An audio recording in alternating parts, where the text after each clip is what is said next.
I can't do it. Okay. We'll do it live. Okay. We'll do it live. Fuck it. Do it live. I'll write it and we'll do it live.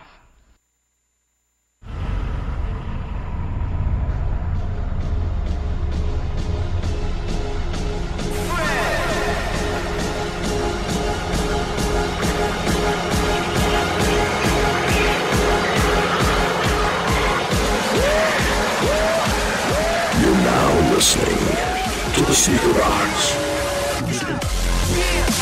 Oh shit alert, Louis clothes, calling women sisters, Louboutins and Gucci shows. Hey everybody, what's up? Long time no see. We haven't been in the studio like 3 weeks? 3 weeks. The White Ranger had the flu. We went to Beaverton and we went to Chicago. And we're still on Chicago time. Yes, technically we did start at 11. Technically, I did not say I had the flu. I said I had the fever. Oh, you had the fever. I had the fever. Need a cowbell. Need more cowbell. Need more cowbell. Yeah, so technically, White Ranger told me before the show that we technically started at 11 o'clock, just Central Time. So we never, stipulated which time zone we would start at 11-ish. We do what we want. So we were technically on time. So got a problem with it? Slide into our DM. Exactly. But real quick, introduce everybody on the show. I am your host, the African Caesar. Where's that button? I know. See, this is what happens when you're gone for 3 weeks.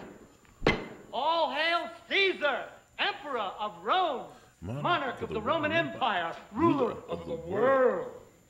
Hail Caesar! Hail Caesar! Thank you. Hail Caesar! And to my left, we have Francis 313. Looking good, Francis. Well rested. Like you've been pitching, not catching. I was actually, it's funny. We've been off for 3 weeks, and I came in expecting to hear this. Now, if we were doing this every week, Rey Mysterio, did he still? Yeah. He totally killed the guy like 2 years ago. Oh, did he? Yeah, in the ring. Oh, wow. See, that tells you. But no, they totally, they okayed him for it. It was like a freak accident. So you out there murdering people in the ring, but that's okay. But he was the man. He didn't mean to, so. Nah, he's the man. Yeah, he is the man. And then sitting to my right, got the infamous Guru. Oh, where's his other music? He's graduated. He has his own theme music.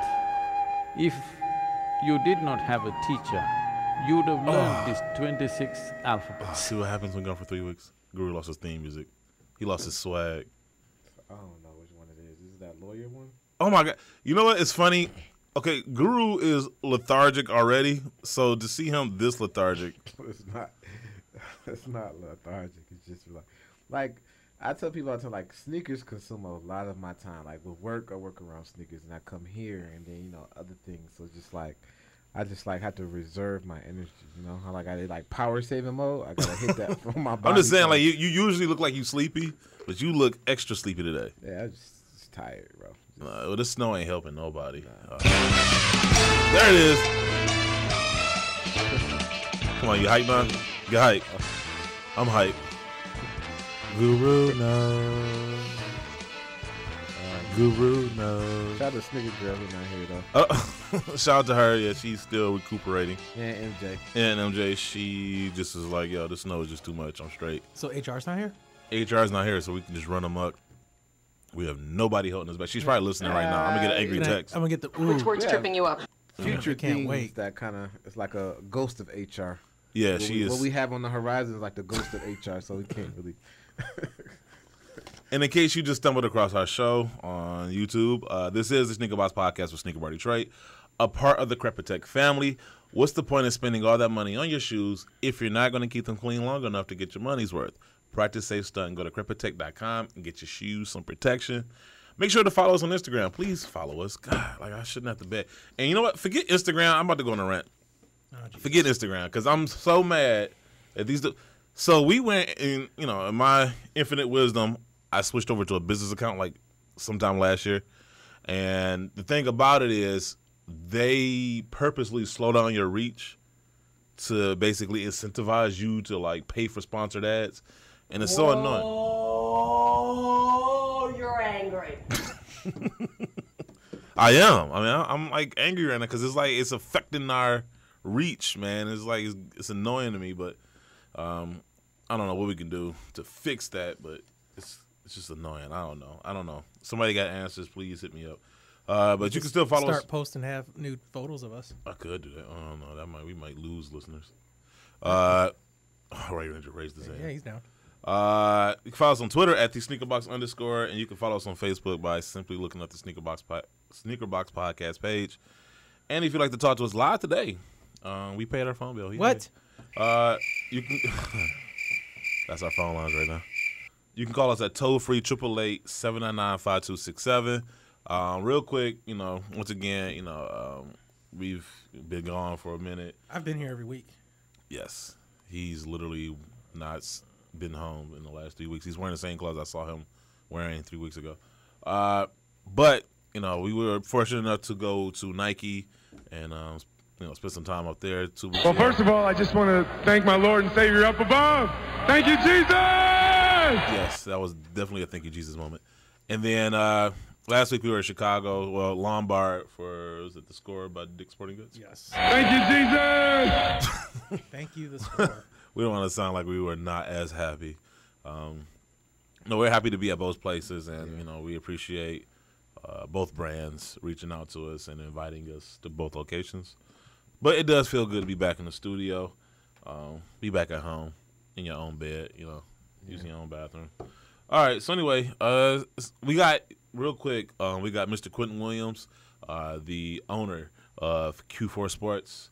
We're going to have him on the show. Matter of fact, we're going to get through the Fab Five, and then we're going to just jump to his interview with him. So stay tuned for that. But let's knock out the Sneaker Box Fab Five releases from the previous week. The Fab Five. Fab Five. The Fab Five. The Fab Five. The Fab Five. Top five, top five, top five. I saw it in my dreams. 5, 5, 5. Brought to you by 8-9 Manufacturing Company. 8-9, where quality meets design.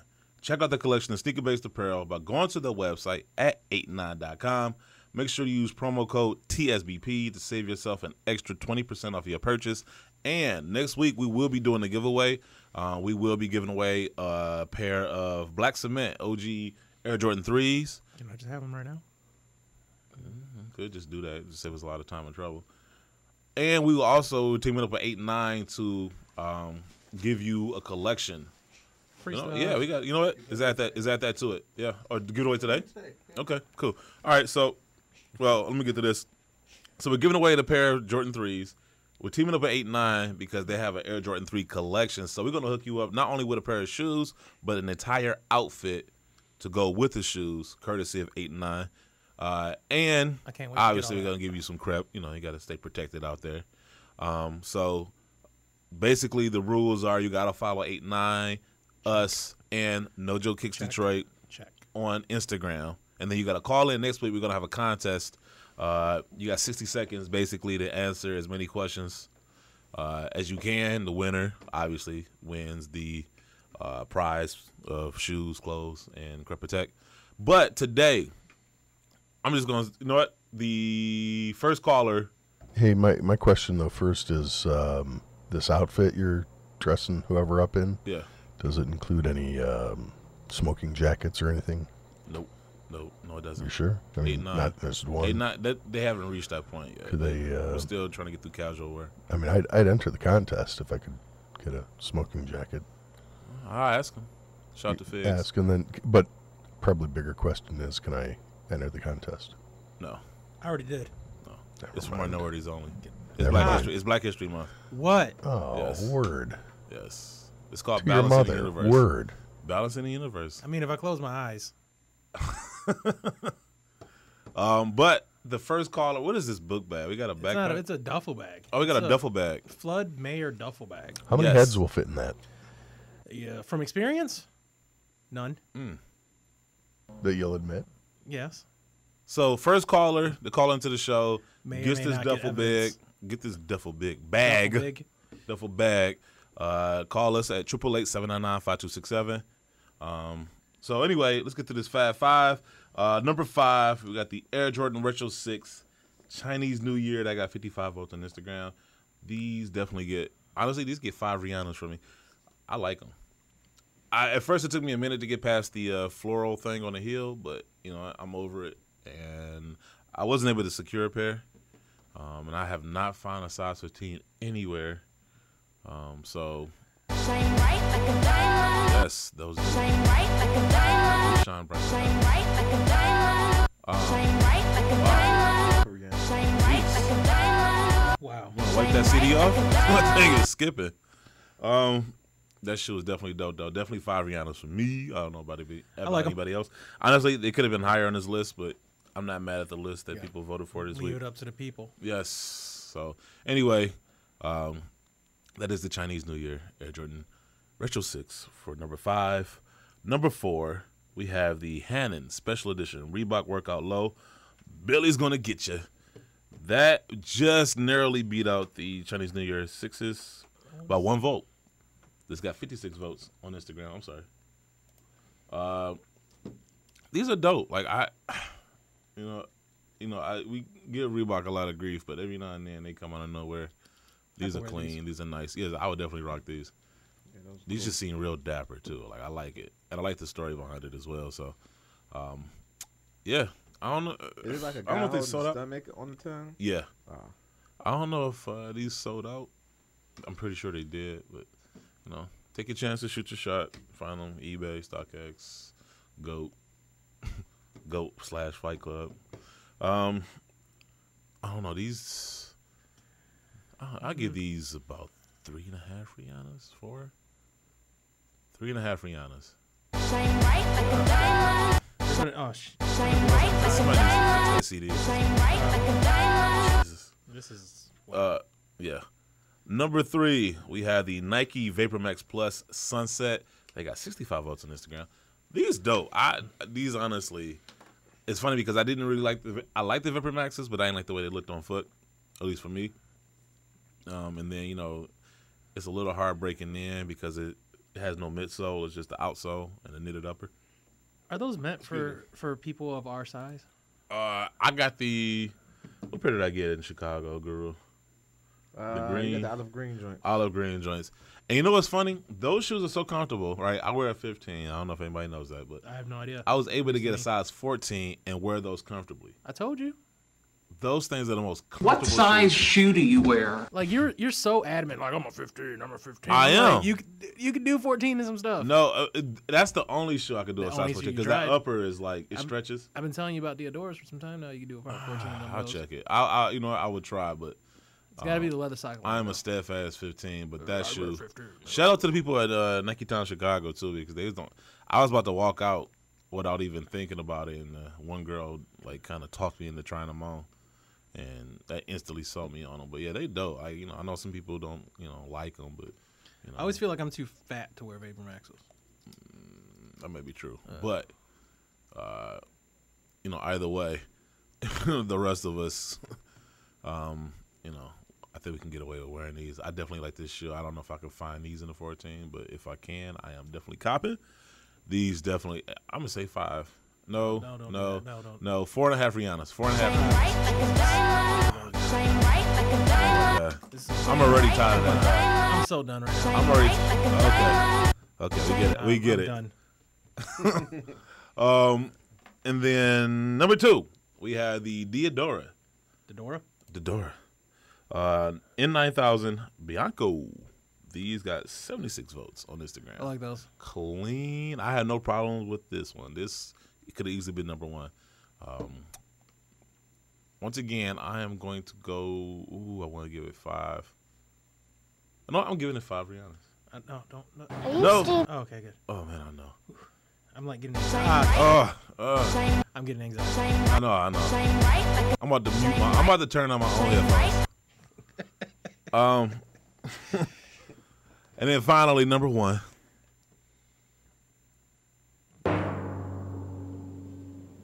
Coming in at number 1 with 98 votes on Instagram, we have the Air Jordan Retro 3 Energy JTH. I like it. I like them. I don't know if they're number 1 though. But the people voted, so. No. These do not shine bright like that. I mean, they do. I mean, it's 3M technically. Yeah, they do. The swoosh lights up, so I guess. Not even theoretically. Literally, they do shine bright like diamonds. But, however, I don't know if this would have been number one on my list. And it caught everybody off guard, too. It was just like, out of nowhere, halftime Super Bowl. Get you some. And, try. You can it's try. It's almost like you have to live on sneakers app. Like, it doesn't matter if you do. I know. Honestly, it's just almost. It's not even fun anymore. Like it's not. You didn't even say like, hey, like they did with LeBron watch. Stay tuned. Every time he wears a shoe, it'll drop on sneakers app. You didn't even do that with him. And no one's thinking of going to sneaker app after Justin Timberlake wears threes. I did. I mean, okay, so Francis was the one person. And not to mention, I'm too busy watching the Super Bowl. Who does that? I'm not thinking about the sneakers. I agree with you. I don't know, man. Maybe I'm just too old. Maybe we're just too old. Where I have a life, and I just, I love sneakers like the next guy, but I do not. What's wrong with you? I am not, like you said, camping out on sneakers app 24/7. Like, honestly, I started following J23. Well, I've been following them, but I guess I turned on my notifications.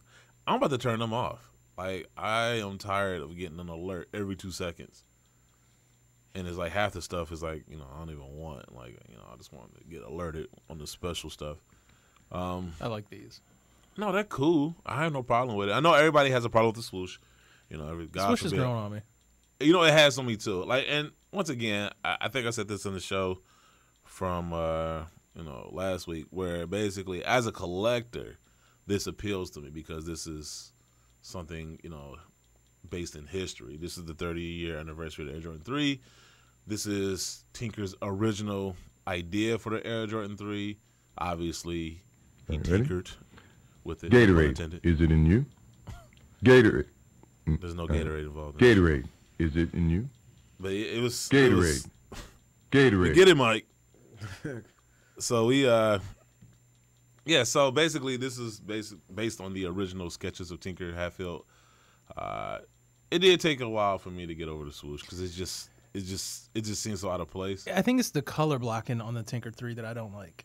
Like, I don't like the way it looks. Yeah, it could be better. Yeah, it could be better. Because like this was done all right. Like Yeah, I will say this though. I do like the direction Jordan Brand is going though, because it seems like they're going more towards bait. You know what I'm saying? Like telling their own history.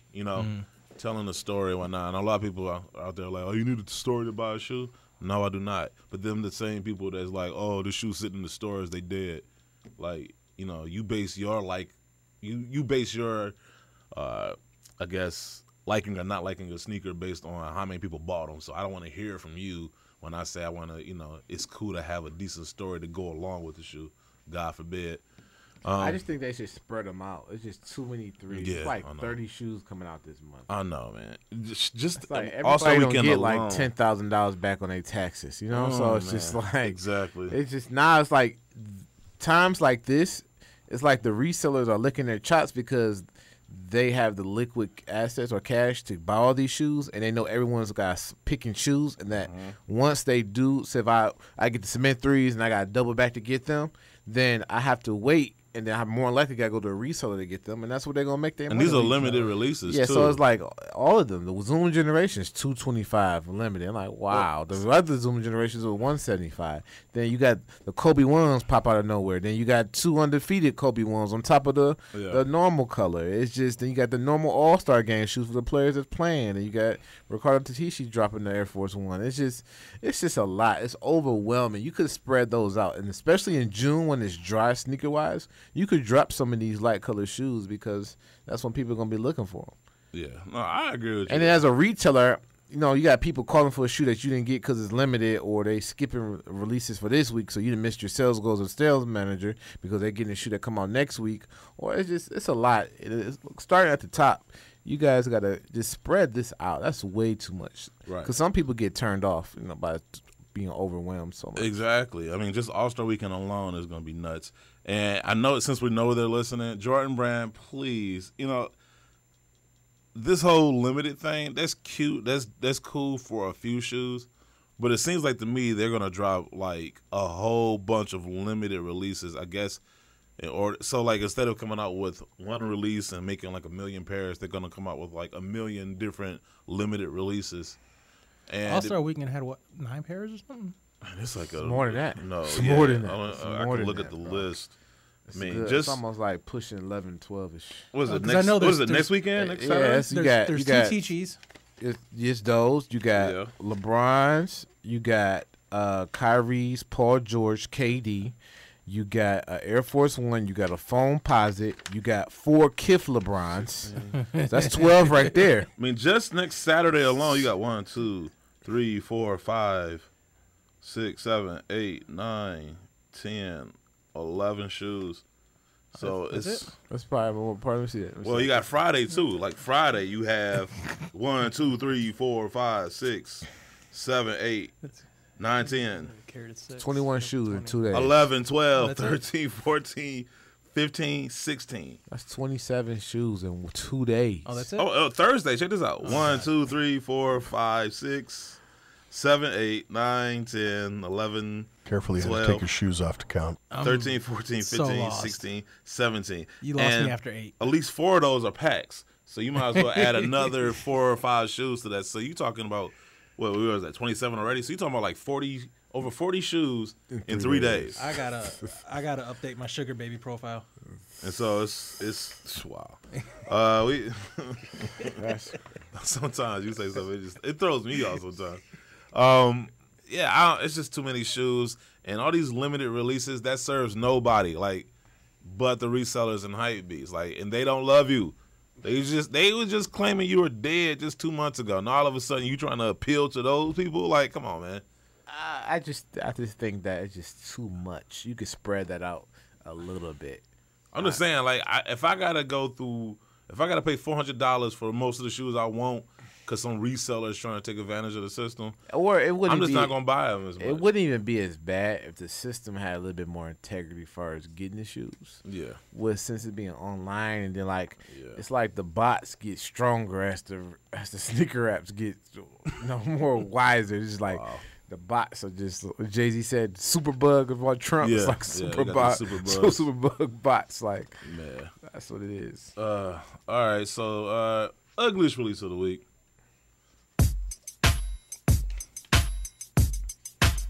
Super ugly. Man, we got the Louis Vuitton LV Archlight. Hey. The thing sucks. Yes, it does. Yes, it does. It is the worst. I ain't gonna say it's the worst shoe, but it's, these brands. I don't know when. The thing sucks. I don't know when we're gonna get to the point where people start buying the shoes because they actually look dope and not just because of the name on them.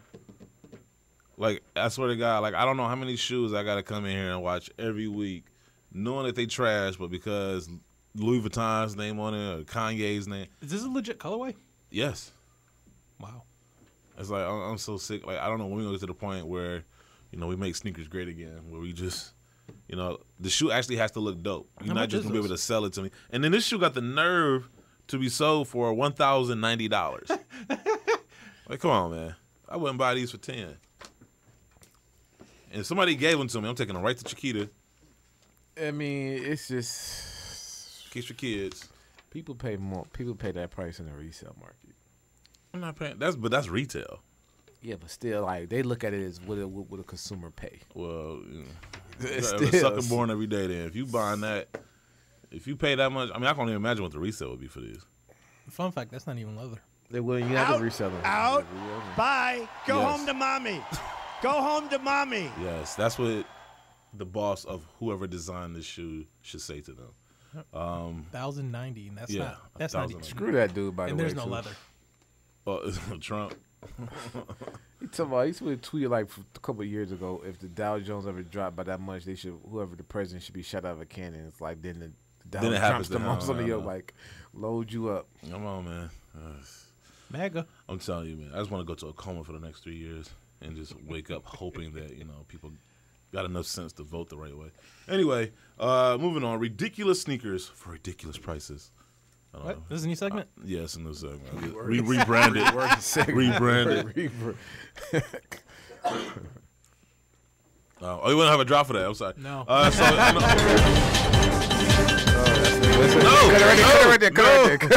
there. Thank you. Somebody please think about the children. We got the Adidas. Last time I did that, I got arrested. Adidas Y3. God. Adidas Y3 Psycho? Boost White. I would say that's Saiku. Like haiku. Let me read you a haiku. Oh, okay. So Adidas Y3 Saiku Boost White. I sent them a picture. Did you guys not get the picture for that? Saiku. Yeah, there we go. Not a bad looking shoe. I mean, well, it's not how the much best is that looking shoe? $420. That's it. You pay that? $420. I pay. If the decimal was behind the 4, I pay like $160, $170. But it's Y3. $100. That's all it is. $100 most. Once again, name. I'm tired of people buying shoes based on the name because all y'all do is enable them to continue making crap. Well, we buy shoes off the name. Jordans. You buy No, off the name counts, but if it's 90% of the reason why you buying a shoe, that's a problem. Well, it's a pie chart to this. Well, It's Jordans, levels. we buy Jordans because of the No, name. but a little bit. It's a percentage of it. I think but it's I don't buy 50-50. Jordans because I'll sit there and say a Jordan is trash. Like I'm not just gonna buy every Jordan because it's a Jordan. Like I'll say a Jordan is trash. Like some people refuse to say a shoe is trash just because they fans of a certain name. But yeah, Jordan. I mean, it helps that it's a Jordan, and it helps that he played in certain shoes. However, it is not the end all, be all. At least for me, as far as reasoning or rationale to buy a shoe, it actually has to look dope. Everything else is extra. So the shoe, basic as hell, but whatever. $420 if you got it, tax return, and you feel like buying generic shoes based on people's names, then that's the shoe to get. That's what I'll be doing. Yeah, the next shoe, the Nike Hyper Adapt 1.0, Team Orange. I'm just gonna beat this shoe into oblivion because I'm so sick of them. You're just picking on this shit. I know, I am, because it's just like, dude, like you're paying $720 just so you can like look. So you basically don't have to tie your own laces. You can just slip your foot into there. Well, I think it depends on how much they spent on the technology. That's what a lot of the cost goes in. They spent like $250 per shoe for the auto lacing system. Man, that's some LeBron Ball prices. I'm willing to bet they didn't even pay that much. I'm willing to bet that too. Why didn't nobody ask when you guys were there? I was trying not to think about the Hyper Adapt, and they showed us so much other stuff. It was easy to get lost in the sauce. But yeah, basically you paying $720 because let's be honest, if it didn't tie up, if you saw this shoe and it didn't have that technology, you would not give it a second thought. Oh, this would be like an SB shoe on the sales rack. Exactly. I mean, 80% like the selling point of the 70% of the selling point on the shoe is the auto lacing system. I'm just saying, like you take that away, it's not even a good looking shoe. The selling point is it auto laces, and for that, if I can find a pair for like $450. I was about to say if I can find a pair for like $300 or $400. I'm not doing that. Yeah, Once again, I'm tying my own shoe. $400 for $400. I'm tying my shoes. Well, I mean, $700. You can't make an auto lacing for all those laces you have, so that's why. See, you got jokes. Blow that motor. Like he's woke now, everybody. He's out of his slumber. He's back. Auto lacing. But no, like I mean, it's just it's not a good looking shoe. You got some Vikings to tie your shoe like roll. Go ahead. But it's cool though. But like I said, $400 I'll get it. Yeah, I'm in at about $300 or $400. No, I'm not. It's not a good looking shoe, and the only selling point. It probably is would that sell all better it at is. $400. Oh yeah, it would. I would agree with that. However, I personally would not pay $400 for that shoe. I pay $120 most. Nah. Looking like that, yes. I'll pay. Looking the like that. Black and red ones were dope. The black and red ones were dope. Black and red ones. Man, there's a very little bird that he has to jump over. All right. So anyway, we're gonna take this break. We're gonna come back with. I don't want to take a break. Well, unless we got somebody on the phone lines, do we? We got someone on the phone. Is there someone there waiting? Okay, we'll take a break and then we'll get to that person and then we'll get to Quinton Williams. Who's on the phone? Barry White Ranger here. You all know that I entertain a great deal, and when I'm out and trying to make my best impression, my ensemble is never complete without a really great pair of sneaks. Like me, you can keep your kicks in the best shape possible, simply with crap. Just a spray or two of crap, a quick brushing, and voila. Yeah, that was French. And my sneaks are protected from spaghetti, or a fine bottle of Chianti, or even a splash of mud while I help my special lady out of her chariot as we make our way back to my humble abode. You may not entertain as much as I have the opportunity to, but when you do, make sure that what you got on your feet looks its best. With Crep. Take it from Barry White Ranger. You won't be sorry, and neither will she.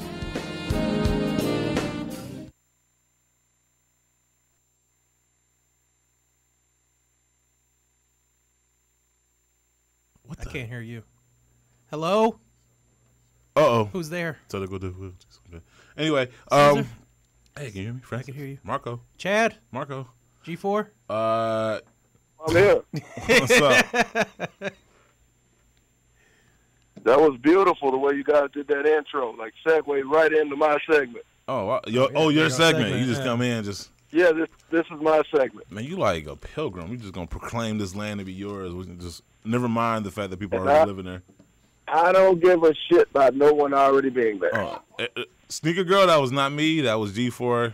Send him that angry letter. I love it. I support it. Girl. Yes. She ain't here. She's not. She's listening though. She's here in spirit. And in truth. Yes. What's going on, family? Not a thing, man. Just keeping it 1,000. I'm in between my teams playing basketball games this weekend. I finally got to catch the show live, so I made sure that I called in and checked on the family and showed some love. Yes, sir. Here we are. No, we are going. Will you be in the Bay Area next month? No, I will not. I will be coaching 5th and 6th grade kids that they can don't barely play basketball. Just let them do whatever they got to do. Kids don't listen anyway. Throw an iPad in front of them and just exactly. You wasting your time. Just throw your game schemes on an iPad or just text it to them. Put it in a GIF. GIF. Is it GIF or GIF? Send it to them on Snapchat. I don't know. Just send it in a meme and let them figure it out.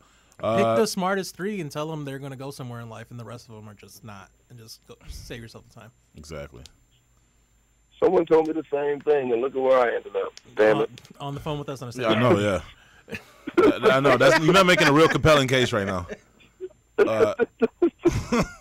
Like you make me want to drop out of school. I already graduated, but no, I lost my train of thought. Well, technically, I don't even feel like he counts. I mean, I think he likes the bag. Can we just send it to him? Is there someone else on the phone? Is Eric on the phone with somebody else? I know Eric. Is that another caller? No. No, he's calling somebody. Yeah, he's paying us. Are you really trying to get yourself out of sending me a gift? That is very, very, very pathetic. No, I cannot believe that. I'm sorry. No, we got you. I know. I almost feel like we're cheating because it just seems like friends and family type of thing. We give him a bag. I got another one somewhere. Okay, cool. I know. Yeah, I know. Francis gets all his stuff for free anyway, so it doesn't matter. I just want to share the wealth with G4. Yes. So send us your. He's my favorite person. You don't even believe that. We had a moment. Yes, I do. You should have seen his face when he said that. that. My favorite person. We had moments. G4. I didn't see his face. Don't you ruin it for me. No. G4. I'm telling you. Just close your eyes and just picture me. Don't do it. Oh God. Don't do it. You have to go to sleep tonight. You don't want that. You do not want that in your head. But I'm going to drive my car to this building. I know. Like, pull over and let me get in first. No. You guys are so ridiculous. Ridiculous. Man, cramp. Cramp. All right, so that just hit me. What the hell? It just hit me and it went away like just as quickly. Drink water. You need to do some. I know. I'm drinking this. What is this? Dr. Pepper. You need Eric to stretch you out in the morning before we start. No. You get you on the floor and just stretch you all out. Oh my God. All right, so G4. Oh, that's beautiful. Oh God. All right, so G4, we will. You know what to do. Send us your shipping information. Slide into our DMs or something. I don't know. Yeah. Get you this Flood Mayor. What size shoe do you wear? 11. Oh yeah, you're good. You can fit like 3 pairs of shoes in this bag. Whoa, wait. We got another caller. Is that another caller? Oh, you guys got. You might be. You guys got to fight to the death. Yeah. You got to prove. You got to prove a dessert. What? No, is this a transformer? I know. Did you just transform? No, man. I'm just riding through some trees right now. You riding through some trees? Oh man, I thought he. Yeah, I'm on the road. Oh, okay. Well, the way you said it, you sound like you was just like flying or something. Is G4 still there, or did we just merge 2 calls? I am still here. Oh, there he is. It sounds like we're talking to an Autobot. I know, it really. There's a lot of revert. Okay, yeah. Okay, pause G4. Let's get rid of G4. He knows we love him. Are we sending him the bag? I don't know. It depends on how well this conversation goes with, is it Marges? Oh, damn. Yeah. G4. I'm sorry. It depends on how, because I might have it another feels like bag. we're cheating. Okay, yeah. I might have another We'll bag. give another one to G4. All right, so Marcus, what's up, man? I love you, G4. Hey, man, I'm just kind of mad about how they doing these Paul Georges on eBay. Oh, 900 man, what's the prices going for? 900 plus. Man, they $1,200. Are you serious? You know what, dude? Yes. You know, I this is nothing new, but I am so sick of resellers right now. Like, just because y'all, you got, first of all, there's resellers, and then I feel like there's people that, you know, get a shoe like that and just automatically think that they got like a 40-pound gold bar, and they just think it's worth, you know, $1 million or something stupid. You know, it's not my fault that you don't have a job that pays you well enough to pay a house note. You don't have to sell the shoe to make up that, you know, that difference. I don't know of any shoe that to me is worth $1,200, but some people, you know, there's somebody out there dumb enough to pay it. So, you know, I guess I can't be too mad. So I ain't the one. I ain't paying shit. That's how I got now. I just, I love it. Whoa, you're angry. I'm not paying that much money for a shoe, and I honestly. Oh, you're angry. I honestly, Yes, I am. yeah. I honestly, I'm not surprised though. I mean, it might go down. You know, initially at the, you know, sold out, the prices are ridiculous, and then they seem to level out after the fact once they realize that nobody's paying what they're asking for. It brought the price up of the PlayStation, the Air Force Ones too. Oh, did it? Oh yeah. Once again, Nike, you know, we get it. You know, here's the thing about Adidas, because they're trying to compete with Adidas in that regard, and that's why they're trying to limit the shoes because it gets more hype that way. Here's the thing: you don't need it. You made billions of dollars. So for all the hype that Adidas got, you still made billions more than them last year.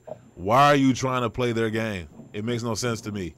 Continue doing what you're doing. If resellers and hypebeasts don't like the fact that they can go get a shoe that they like at any point in time and possibly less than retail if it sits long enough, shame on them. Don't try to appeal to them. Appeal to the people that loved you no matter what, people that liked your shoe, even while everybody else is saying you was dead and all this other stuff. I don't know, man.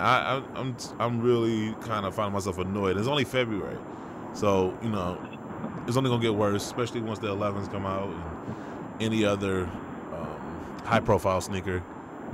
I don't know, man. I just wish that, you know, they. I don't know, man. I honestly, I can go all day about this, and I don't want to take too much time up. But I don't know, Marcus. Like, tell me how you feel. It's kind of funny because those Paul Georges like 110.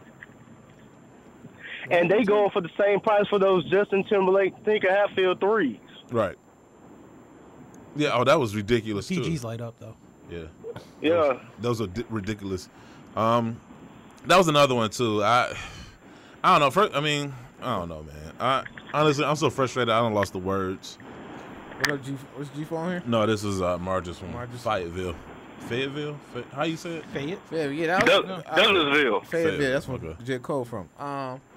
The crazy thing about the Paul George is that you were able to offer a illuminating light in a vibrating shoe for $110.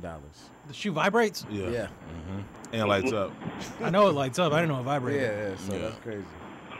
And that's gonna be it'll be the only dope colorway of the PG2s. Yeah, the Monster that's coming out with don't look too good. I ain't seen another colorway that looked too good on that shoe, but the PlayStation. So, I don't know, man. I'm just, you know, this is why I like the Levi Forest. I didn't even bother going for them because I already knew it was gonna be this type of garbage, and you know, it's just gonna continue. They're gonna come out with like 12 shoes of the hottest sneakers that are coming out this year, and everybody's gonna go crazy over them. But is this the first person from Fayetteville? Douglasville. Okay, cool. Yeah, spell that. Douglasville. Okay. Okay. Oh, Douglasville. So I'm looking right now, and I'm on eBay right now, and can I say that all these people that are selling the confirmation photo, oh, you can kick rocks with that. They need to be shot and pissed on. Right. All right, I guess we get to it more, but I guess we gotta get going. Yeah. Yeah, we're gonna send you some. We're gonna send you some crap. So we're gonna send you back to our producer. Oh, matter of fact, call. Okay, call back. Call back. About 20 minutes, and we'll get your information. That cool? Yeah, that's cool with me. All right, bet. Thanks for calling in. No problem. Good show, man. Appreciate it. Thank you. Thank you. Someone got $500 for the confirmation photo. I'm never paying it because it's too easy. I can screenshot that. That's what they did. I know what I'm saying. I can screenshot. Like, I don't even have this shit, and I can screenshot it. And I will ship you the order confirmation picture as soon as I get it. No refunds. I am selling what I am promoting. Okay. Don't message me saying a refund. People quit. Okay, I want people to know this. Just because you say no refunds doesn't mean I'm not getting a refund. eBay don't play them games. I'm getting a refund if you don't give me what I paid for it. So, like, spare me the, the warnings and I don't know, man. This is a It's window. too early in the year to be this annoyed about somebody. sneakers right now. Somebody came up on a pair for $400. Good for them. Yeah. Like I can't even be mad no more. If people are that dumb to do stuff like that, then more power to them. No, the actual shoe for $400, so that's a win. Well, they actually sold the shoe. Someone There's a got picture in of the on shoe. no. Someone got a buy it now in for an actual shoe for $400.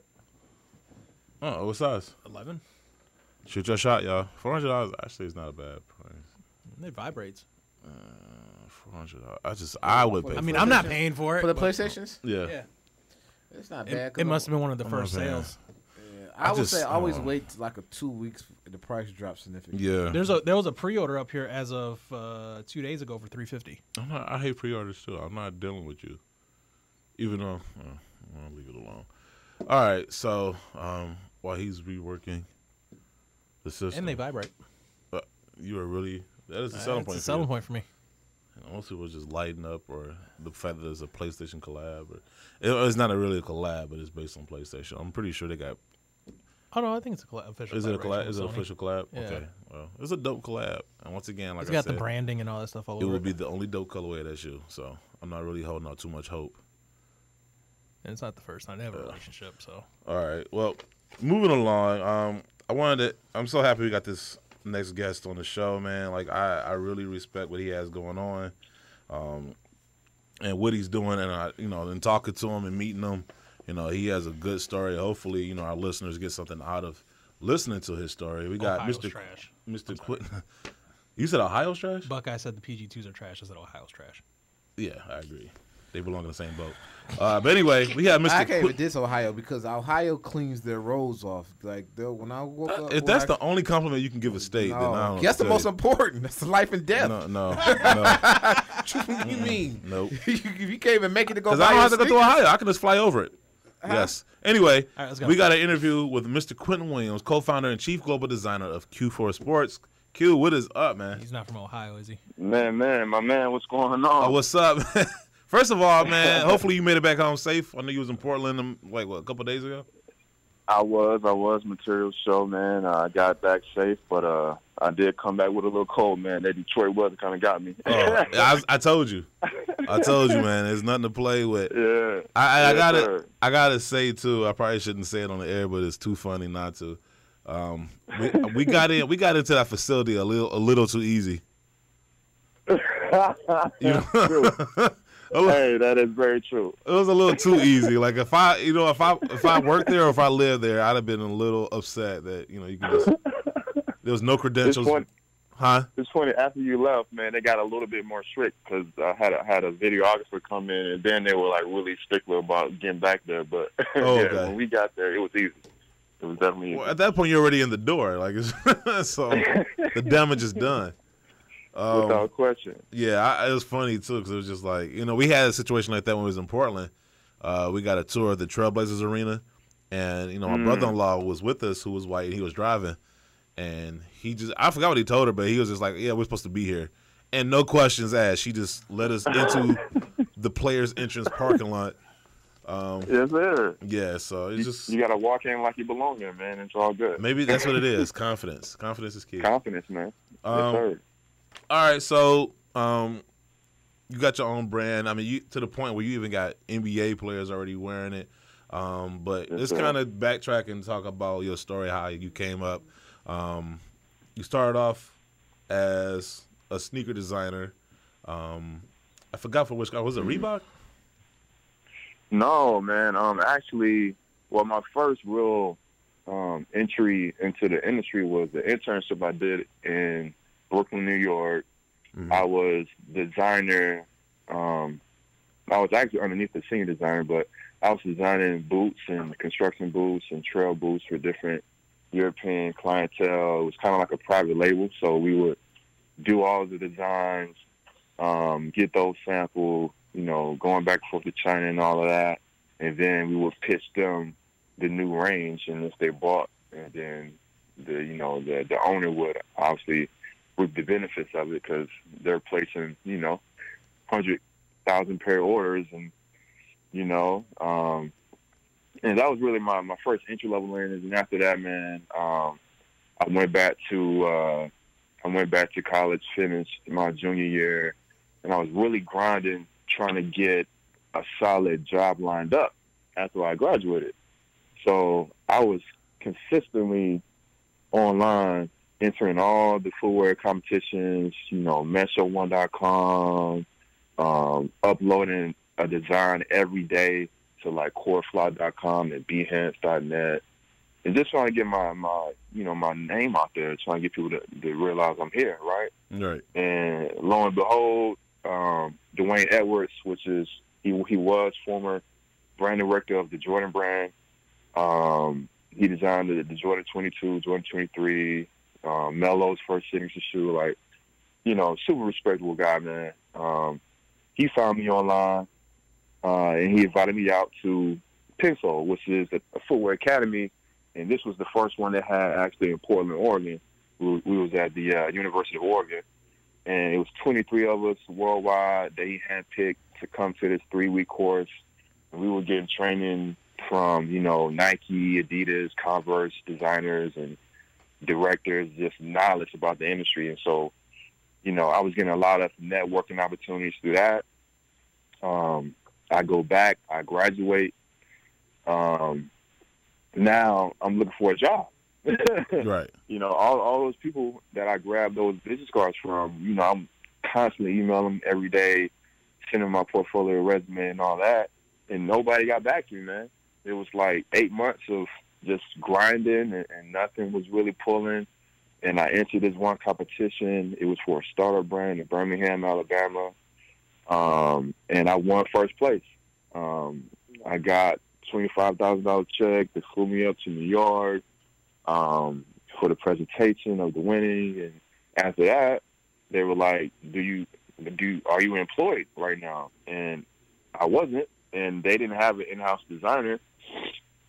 So I took the opportunity. And so I moved to Birmingham from Georgia, and I was there for a year. And while I was there, I turned down all of the major opportunities to work for the bigger corporate brands, right? So only because, me personally, I'm super competitive, and I don't want to go the same route everybody else would think to go. I'd rather be the underdog and try to fight. You know what I mean? I just like that competition. Right. So that was always my kind of MO. And then after a year being at that startup brand, I saw that the owner, he didn't have the same vision that I did, and it was a lot of things going on behind the scenes that I didn't agree with.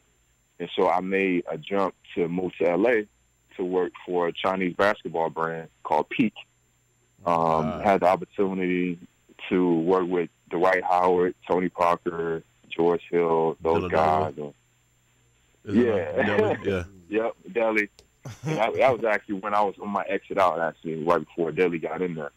Yeah, that commercial is classic, by the way. Yeah, man. So, I got a lot of experience through just working there and being international, being that it was an international brand, and realized, man, it was a void in the marketplace internationally, man. It was at one point, and one, as we all know, was that it was that basketball brand at one point, right? It was like, if you love basketball, the N1 was, respectable. Mm-hmm. So it was a lot of global distributors that carried N1, and N1 outside of the States was still making millions of dollars, even though a little bit past the 2000s, they kind of you really didn't see too much of N1 like you did when it had the mixtape days. Right. You feel me? But when they went to Walmart here in the States, that was when like the brand cachet was totally just dropped, bro. And nobody really wanted to carry that because they can't market a brand that's now in Walmart to their respective countries and regions. Right. It's just not a sexy look. So that was when, the idea of, okay, I could just start my own brand, man. Like, why not? Right. Like, I mean, what do you have to lose?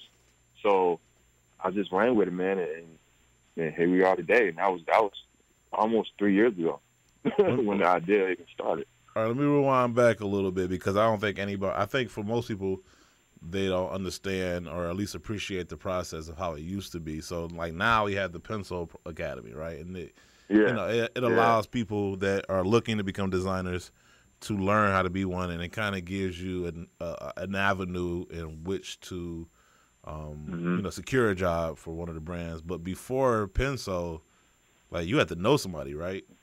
Oh yeah, you gotta know somebody, man, because it wasn't like you just saying. So Pencil put it on a grand scale of how to enter the footwear industry. Yeah. But before then, like you saying, you gotta really know somebody there already, and obviously, that's few in between, right? Right. So if you love sneakers, you're a sneakerhead, and you never thought of, oh man, I could get a job designing it. It just wasn't a thing because it wasn't broadcasted like that to the masses. But now, sneaker culture is changing because I give a lot of props to Dwayne, man. He was really the catalyst that got people to understand that you can actually have a career designing sneakers, man. Mm-hmm. Like I still to this day look at him like the godfather of getting people to understand that. Because before then, I was actually really interested in doing car design, and I got to college, and then I got a bachelor's degree in industrial design, and within industrial design, you can design a realm of products. I mean, it's all about product design, really. So, be it vacuums, sneakers, cars, even furniture. I mean, it's a realm of things. And I always, when I was a kid, I used to draw sneakers. Right. But once again, I never thought, this could be a career. It just never was, And I actually entered my first apprenticeship. It was actually a Reebok apprenticeship, and I that was my first time really designing a sneaker with reason, meaning what's the technology behind it, how is it going to work, and it had to at the time had to use the new ZigTech tooling. You remember when ZigTech just dropped on the scene? It was just new foam-based cushioning. Everybody was kind of feeling it, and so I didn't get it, but it just kind of re-sparked the whole flame of, man, I really love designing sneakers, man. I felt like I had a natural kind of talent for it as well. So I was like, man, I got to figure out a way to, make this thing work. Right. So I just kept grinding at it, man. Right. Now, what makes me appreciate your story, man, I need you to tell this part of your story. What makes me appreciate, the process you went through was your interview with Nike. Yeah. Like, man. Just tell the people how that whole thing went down. Well, so this is interesting. So as any sneakerhead would think, being that Nike is one of the biggest sports brands in the world, mm-hmm. it's always an honor to even get recognized by a company like that, obviously, right? Mm-hmm. So, at the time, this was right before I was really on a mission on Q4. I was kind of almost Xing out a peak and really trying to figure out what's the next step for me, man. And I got an inbox from a recruiter, and she saw some of my sketches on Google Images and did more research and got to my portfolios and all this other stuff. And they happen to have an office here in Culver City. And she invited me out. She said, yo, I caught your work. I would love to sit down with you and talk about some opportunities. So the crazy thing about this whole entire thing, once again, going back to my competitiveness, I've never actually applied for a job at Nike. Okay? Right. That was the biggest thing. So for them to reach out to me, that felt awesome. You know, I can't lie. It felt great. Oh, yeah, we know. We know the feeling. yeah, of course. I know your story, so you know. Right. So, all right. So, you know, I've never been the type to burn bridges. You know, I'll entertain it just to see, you know, where it goes. Right. So I go there, first time, you know, introduced and all that, and going through her portfolios. She was kind of telling me and narrating me as to, oh, you know, you should add this in here. You should take that out because being that you're going to be sitting in front of these people, I know what they like and I know what they don't like. So I edit, change some things around, come back a second time. She says, okay, yeah, this is all good to go. Next up, we're going to fly you out to Portland, and you're going to sit down with all these, you know, design directors of each category and, you know, just pitch them who you are, what you're about, and go from there. Cool. Fly to Portland, man. They roll out the red carpet. Limo come up. You know, I'm feeling nice. Right. You know, back in the limo, go to a 5-star hotel downtown Portland. And then the next morning, limo comes, you know, picks me up, go to the Nike campus.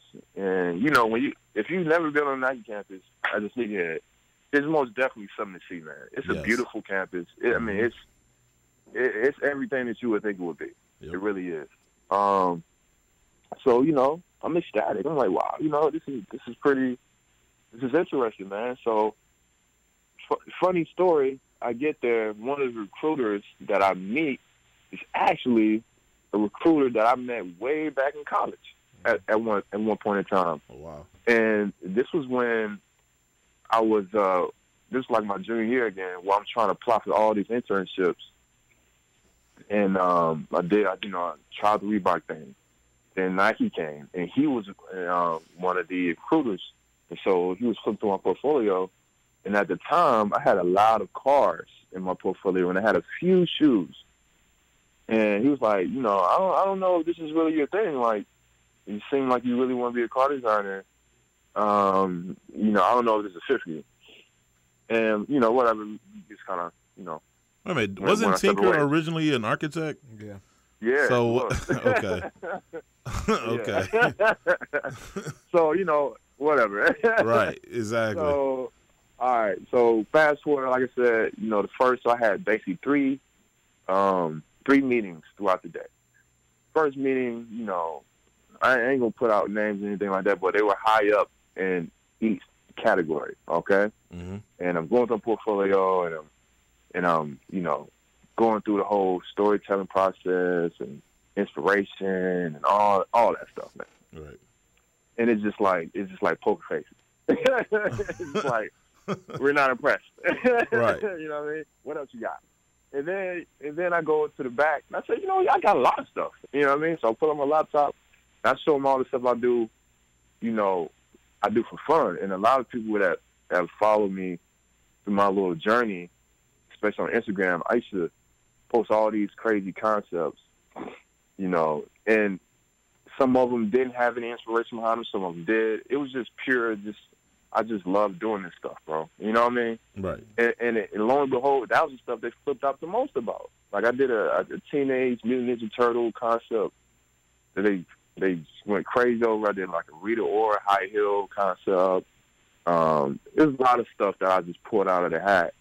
And one thing about this industry that, you know, it's one thing I appreciate, but sometimes I don't appreciate about the industry, is they put so much emphasis on storytelling at times, to where you can focus so much on the storytelling part that you almost lose the flow of just natural creation, I feel. Like, I can see that.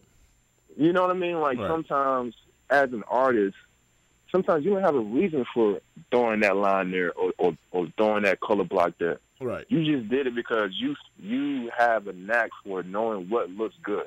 I think. And you say, yeah. This is Guru, man. I think to kind of just chime in what you're saying, you can keep going. I think they run the storytelling because it makes the marketing job easier. It does. That's Right. why. That's the only reason why. Go ahead. Most definitely, man. But sometimes as an artist, 'cause I look at designers as artists. You know what I mean? Like sometimes, the natural flow of just designing and just creating. Sometimes that can be a hindrance. Right. Sometimes there's no rhyme or reason. It just is. Yeah. Yeah. Right. And it's funny, the stuff that didn't have a rhyme or reason, I swear to you, those are they got the most excited about. And they asked me, why didn't I show that? Well, I said, I was told you guys were looking for, the storytelling, the performance, Right. So I showed you that stuff first. And then, okay. So first one was great. The second one was great. Then the last one, I killed it. I was throwing all these sketches across the table and showing them my process and all that. And it went great, man. So I left. And right before I left, it was one guy in particular. He said, "Yo, Q, man, I've been following your journey, man, for the last couple of years, and I've been seeing your progression. And I can really tell that you're super passionate about what you do, man. And, keep it up. This is great work. It would be a pleasure to work with you." And again, that, it was just one of those things where it's like, man, that felt really good, man. That was like validation to let me know, okay, I'm doing something right, you know. So I left. It was maybe 2 weeks later, I get a call from the recruiter, and they say, "Yo, Q, the store, they can see that you know how to design shoes, you know how to mass produce, you know how to do a proper tech page, you can sketch, you can ideate and all that. But we got two things we want to tell you." They said your work looks unoriginal and regurgitated. But after all of that, they tell me, "Yo, Q, but you know what? We're gonna do you a favor.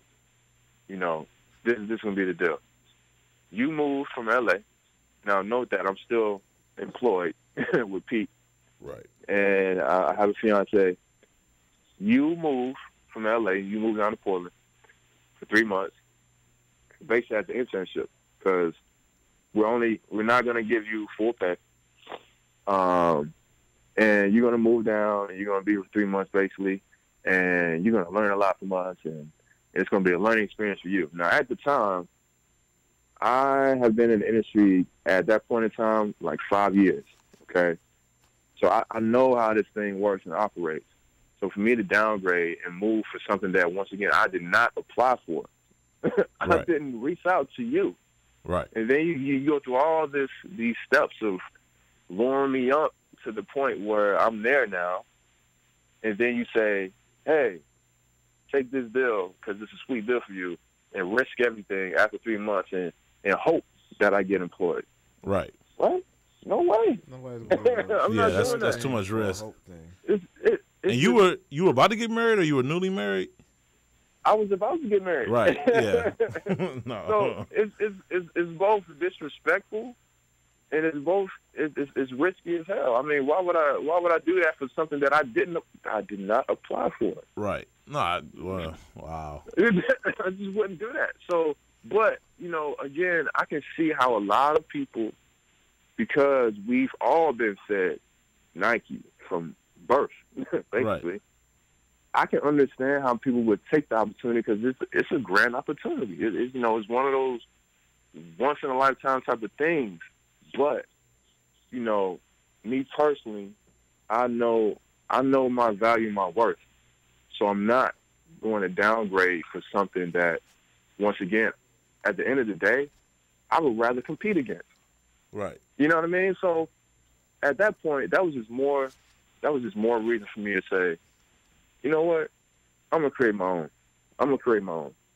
If it doesn't work, cool, man. I can go back to corporate and get a job. I could do that. But I just love the thrill of, man, just saying, forget the norm. I'm gonna create my own path and see it my own way and see where it goes.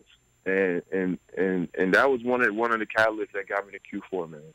So that was just my motivation. I gotta ask you. So going through all that, and then getting your own brand to the point where you got NBA players wearing your shoes, your product on the court. Like, what's that feeling like? I mean, especially to the people, the recruiter for Nike and anybody else that has something to say about, your ability to design or whatnot. Like, like that feeling. Like, I mean, I know you think about it. Man, I think about it.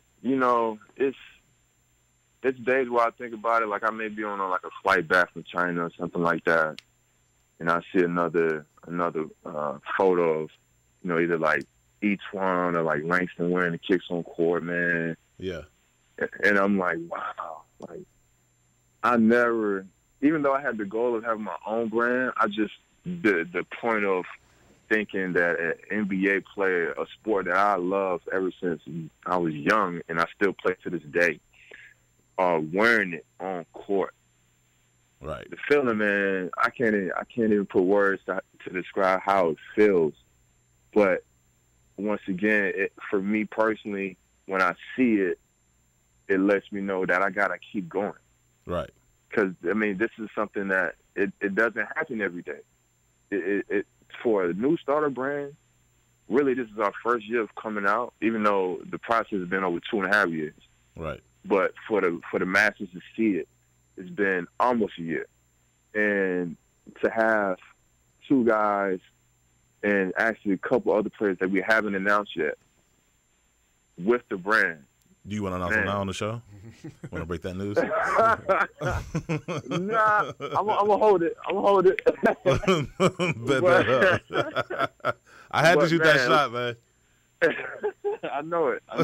But it's an awesome feeling, bro. It really is, man. Oh man, it can give me goosebumps at times. So right? So you feel vindicated on some level? Oh man, without question. Like this is why I did it. This is why I said I'm going on my own. I'm trying it because I wanted to feel that feeling. Right. And now I got that feeling. So now I'm kind of over it because, okay, I got the feeling, but how do I magnify the feeling? Like, how do I keep the legacy of what this going to be and keep it growing to be something humongous, man? So that's where I'm at now. You know what? We were supposed to originally have you on the show 2 or 3 weeks ago, and but White Ranger got the flu. But I'm glad that we did it now because it's Black History Month, and right, and you know what I'm saying. And so like to hear like a young brother's story, who was told he was unoriginal, too boring, and was basically asked to risk it all, and he was basically like, if I'm gonna risk it all, I might as well do my own thing. Yeah, bet on yourself. And for you to come out with a brand, and in 2 years' time, your product is already on the NBA court. Like, if that ain't Black excellence, I don't know what it is. Man. Like, for real. Like, that's what, you know what I'm saying? Like, being able to meet you when you came into town, was that earlier this week? Yeah, man. That it kind of, like, motivates me. It's just like iron sharpens iron. Man. And, just like I said, just to be able to talk to you and just like hear your story and to see the work you put in and the motivation you have is like, I feel like I got to match that. Like, you know what I'm saying? Like, you kind of feel. Man, I feel you, bro. No, man, I feel you because, at the end of the day, man, this is why, that's part of the reason why I'm doing it, man, because I feel like, especially in our community, we got to see more people doing stuff like this to where it's disruptive because if we don't see it, well, most people, I'll say for the masses, if they do not see it, they think that it can't be done. But I've always been the type to where even if I didn't see it, I always believe in myself, man. Right. I'll believe in myself before anybody else. So, my mission is to get people to see that, yo, man, anything, whatever that dream is, whatever that thing you want to conquer in life before you get out of here, you can go do it tomorrow, dog. Right. Like, start tomorrow. It ain't no reason why not to. What else you got to lose? Right. Like, just go for it. Just go for it and see where you go with it, man. All you're going to do, it will not be any mistakes. All it's going to be is learning. Right. You're just going to learn, and you're going to grow from that. You're going to get better. See, people need to hear your story. Like, you're not as, I guess, attention-seeking as some other people. You know what I'm saying? And, like, not to make comparisons or pit one against the other. I just think, there's something to be said about somebody who is focused on the substance as opposed to the hype. And we actually have a caller. Oh, nice. No? Let's do it. Well, I mean, does he have a question? No, I mean, but does Ben have a question for Q or for me? Okay, never mind. I thought it was for you. I got a couple more questions before we let you go. So obviously you started Q4 Sports on your own. Like, what's the idea behind Q4, and how'd you come up with the name? Man, Q4, brainstorming like, okay, knowing that we're going to entry level into the basketball scene, the fourth quarter, Q4, is the most exciting time of the game. You know what I mean? Q4, that's when you're winning. How do you keep that momentum to get the team to win? And if you're losing, how do you rally your team to victory? You know what I'm saying? Right. And the number 4 represents what we call the elements of the game. And those elements are team, passion, commitment, and focus. So basically, if you're a player on that court, if you possess all 4 of those elements, you're at your top level, man. Right. You're at your top level. But that also transfers outside of the court as well, though, in life. You know what I'm saying? It is the fourth quarter. Every second does count. Right. You know what I'm saying? Like, go for yours. Go for yours. But, you're going to need all those 4 elements to really be at your top level. So that was the mission behind the name and naming convention of Q4. Real quick, I don't know why it made me think of it, but as you was going through the 4 elements, I was thinking about dodgeball, and it's like the 4 Ds, the 5 Ds. Dip, dive, dodge, duck, and dive. Q, this I had a couple questions. From a performance aspect, I think it was one of the low top shoes that you had. Like, what is some of the design and like technology cushion wise that you use? Is it just as responsive as a Zoom Air or a Lunar Glide, a Lunar Lion cushion? Yeah, so our proprietary cushioning is called Compress, and so that's using our compound. A lot of people. Like you hear a lot of reviews, and a lot of people kind of compare it to Under Armour's Micro G cushioning, but it's really responsive, really cushioning. But what I did was I lowered the profile of the midsole so you get more of a court feel, and then also some of the design language you get to see what I call like pores, and so the pores within the midsole, you see a lot of that in the Millennium, actually, because it's a 360 kind of pore design. But the pore design is really inspired from a natural seed sponge. And so a natural seed sponge has bigger pores and smaller pores. The bigger pores offer for more cushioning, and then those smaller pores offer more resilient, kind of responsive bounce back. So you have that, and then on top of that, included in all of our shoes, we have our proprietary insole. And so you have a TPU midfoot shank, so your arch support is really stable. And then in the rear, you have a Poron crash pad. So you're getting a lot compared to what the other brands kind of put in their shoes from out of the box. And then also when you talk about just upper support, what we call EGS, external guided system. So our TPU heel counters, just to keep that foot on the footbed from sliding off, that's always really there as a staple point to make sure that's solid as well. And then our torsional support, our midfoot shanks, TSS 26, torsional stability system, 26 bones in the foot. So that's our top and bottom loaded shanks. And then what we've got coming for the next round of Q4, which is coming later this year, is Compress 2.0. And this one's going to be really unique. I'm not going to give too much away, but basically customizable performance within your midsole. So we're gonna bring that out later this year. We're developing it right now. Also, we're getting ready for our slides to drop and our off-court conversation as well. So we're gonna have kicks for that off-court conversation. So it's a lot. It's a lot that we've been developing, man.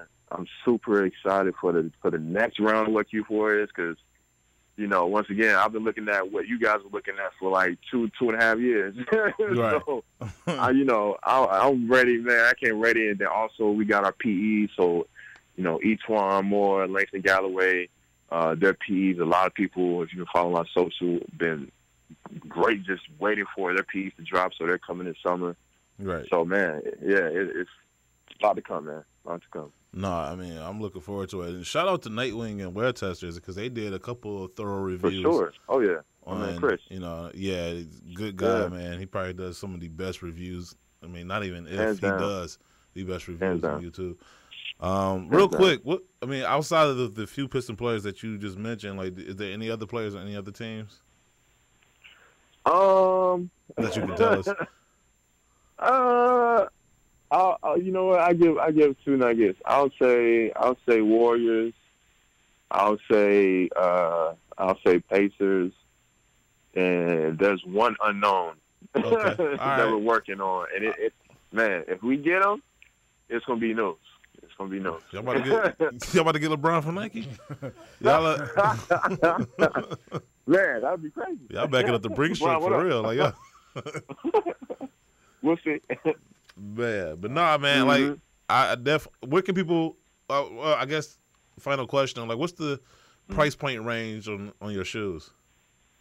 Price point is $95 to $125. We give a special discount to team orders.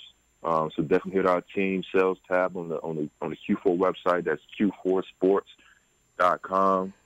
And then if you want to follow me on Twitter, Instagram, it's at Q_designs with an S. That's what's up. Okay, cool. The one I'm looking at, I'm interested in trying, is the 495 below. How does that run? Because I have a wide foot. You know, sometimes I have to go up a size in my basketball shoes. How does those run? Man, that's been our most popular model. And it's so that one actually for wide footers is really good actually because the last is built for more of a wider foot. So that one for you, man, would be perfect. You just gotta send me email me your size, man, and everything. Then I get that out to you. Try it out. I appreciate it. I am like the nerd of the crew. What's my size 15 at? Like, hold on. Yeah, of course. I mean, I'm like the nerd of the crew. I play. I want the size 15 in the shoe you showed me. Ooh, a lot of these 15s are sold out. People ain't seen yet. So yeah, no. I was just curious because like I play basketball like every Sunday with my friends, and like I change shoes a lot. So I don't mind. They always ask me like, "What's good shoes?" So I don't mind giving them the publicity, and then also I'm a store manager and a retailer. So I kind of, yeah, we'll definitely, I'll definitely get it from you. Caesar has it, your email? Or? Yeah. Okay. Yeah, man. I'll email it to you, and I'll make sure to give him the wrong one. No. No, I definitely try it out, man. Give you I should do a review because I need it because wide footers get left out, man. He'll end up emailing Montel Williams. I appreciate that, sir. Thank you, man. Appreciate it, man. But no problem. Appreciate you making time for us, man, because I know you got a busy schedule. I mean, you was here in Portland. Now you back home, I think. And you got a code. Courtesy of Michigan and Detroit. Oh, man. Hey, and thank you for the Wingstop, too, because I know you broke your vegan code to go there. Man, look, Joe, it's so hard to be vegan on the road, man. It's like, you're killing me. Man. But no, definitely, man, when we come back to L.A. or when you come back to Detroit, we definitely going to link up again. Yeah, man. We are definitely doing that, man. Yes. Definitely. So, man, I'll be in touch with you for sure, man. You, like I said, you good people to know, man, and just, you know, I get inspired talking to you and, you know, hearing, you know, your story and whatnot. And so, you know, you are definitely one of, you know, our extended family. Man, much appreciated, bro. No, I appreciate you, man. Much appreciated. Anything we can help support you, man. Yeah, anything we definitely. do. So, like, let us know. I'll definitely try those out. I'm looking forward to that. So make sure you go. You want to shout out the Instagram, social media, and website again? Yeah. So if you want to go visit Q4 on social media, it is Q4 Sports. Our website is www.q4sports.com. My personal social media is on both Twitter and Instagram. It's at Q_designs with an S. That is what's up, man. So definitely be in touch with you, man, and keep doing what you're doing, man. Keep being an inspiration. Man, will do. You guys keep doing the same, man. Yep. Thank you. Once again, that was Mr. Quinton Williams, creator and chief global designer of Q4 Sports. We're going to take a quick commercial break, and we'll be right back with some sneaker news and other segments that we haven't done in a while. It's fresh as when they came out the box. Practice safe stunting and go to crepprotect.com and get your shoes some protection. It's your boy DJ Clark Kent, Brooklyn's finest, the New York Giants, the ATF General. You are listening to Sneaker Box Podcast on SneakerBarDetroit.com. Hey, this is Michael Smith from ESPN, and you're listening to the Sneaker Box Podcast.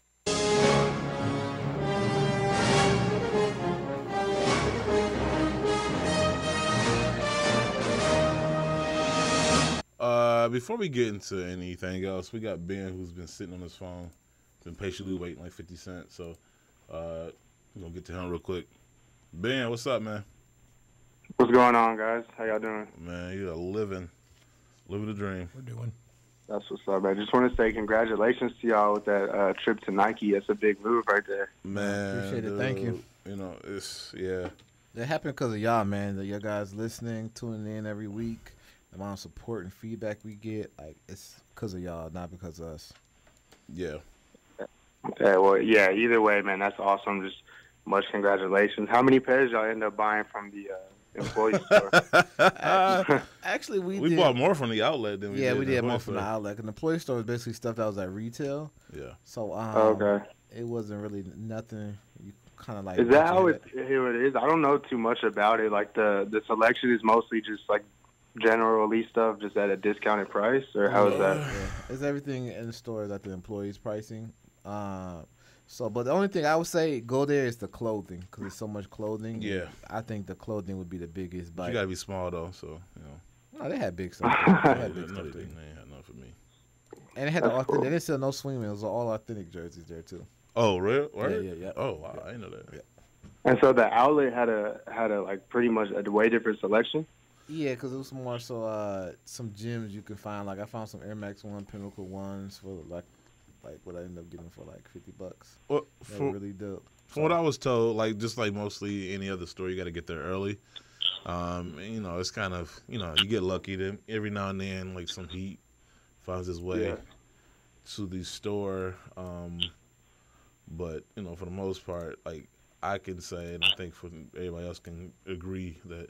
It wasn't really much there. Like I said, we found more at the outlet than we did at the employee store, which, you know, it's all good. Yeah, I hear that. Well, yeah, I like that that interview y'all just had too. That was a nice interview. I appreciate it. It took me back when you was talking about N1. I remember for when I was younger, I had a pair of N1s and a pair of T-Max, and that was like all I had for the longest. Yeah, people forgot, like I always wanted a pair of the N1 Tachis. I think it was Sprewell wore them. Vince Carter wore the white and red pair in the dunk contest he won. Like that shoe was probably the best and most memorable one. Like everybody, when you hooped, you had to have the N1 shirt with the guy holding the ball, or like a crossover sayings. And oh yeah, I mean I had the socks. Like everyone had the socks. They either said N1 or they had doing the crossovers. And that was like before you started wearing Jordan shorts. You wore the N1 shorts. Yep. Yeah, the mixtape, man. I mean, if you wasn't watching the mixtape, you wasn't living. Doing what? Exactly. The mixtape. That's how you learned. That's how you watched that, and then you went outside and you would try to recreate and do it just like that. Yep. I mean, the mixtape was like a hot album. Like you was waiting for that thing to drop. You went over your friend's house after school to watch it. Let you borrow it. Like, man. Exactly. So, what do you guys think about the Kobe ones that are coming out? I kind of read up on it, and I like the fact that it looks the proto, as Kobe calls it, the performance retro. Proto. I like the fact that it looks almost exactly the same as the previous one, like the one that originally came out, but giving it like people can hoop in. So I think that's the biggest gripe, that most players, they want to hoop in retros, but a lot of the stuff isn't as performance based as it used to be. So I think that Kobe doing that with the Kobe ones was actually a dope idea. It was really good. Actually, that was my first pair of Nike Kobe's I bought, was those. I had the Minneapolis Laker colorway. So I look forward to trying to, get up here and actually trying to test them out. So, and they were wide too, so it fit my foot fine. Yeah, so they were. They used to be heavy because I had the white and red with the black check. Mm-hmm. And they were wide. They were like a lot heavier. So it looks like this one's a lot. So does that mean that they're gonna start retroing like the Kobe line again? Yeah, I was told by the lady when I went to my manager's meeting back in October that they just had signed Kobe right back then. Said he was a little bit of a struggle to get on board with his retro line, but they actually got him to do it. So then now you're seeing this. Yeah. So I'm looking forward to it. Like, to be honest with me, I think me and Julian was having a conversation. The Gazoon Kobe 1 up tempos and the 6s were like my favorite Kobe's, and then like 4s is like honorable mention. So I can have those. 8s too. 8s were cool too. So like I can have those. 8s were my favorite ones to hoop in, at least. Yeah. I don't think too many people will be buying Kobe 3s, but no, they were those are Spider-Man looking ones joints. Yeah, yeah, with that web. But right. See. What about the undefeated? Do y'all think the camo pair looks better or the white pair? Ooh, camo. I like the white with the gun bottom more cleaner. I just camo. They just running camo. I do. Yeah, they are kind of beating up camo. I mean, I don't know what's worse, the up tempos, the Jordan ones, or just camo print altogether. But I mean, you can't go wrong. Like he said, like the one pair is clean, the other one, you know, it's not too flashy, and I like both. But if I had to choose, I get the camos. Traditional like undefeated kind of thing, like how they did with the dunk with the white and just the undefeated stitched in there like that. But not too bad. Definitely a dope shoe. I like them. But definitely appreciate you calling in, man, and hitting us with some questions.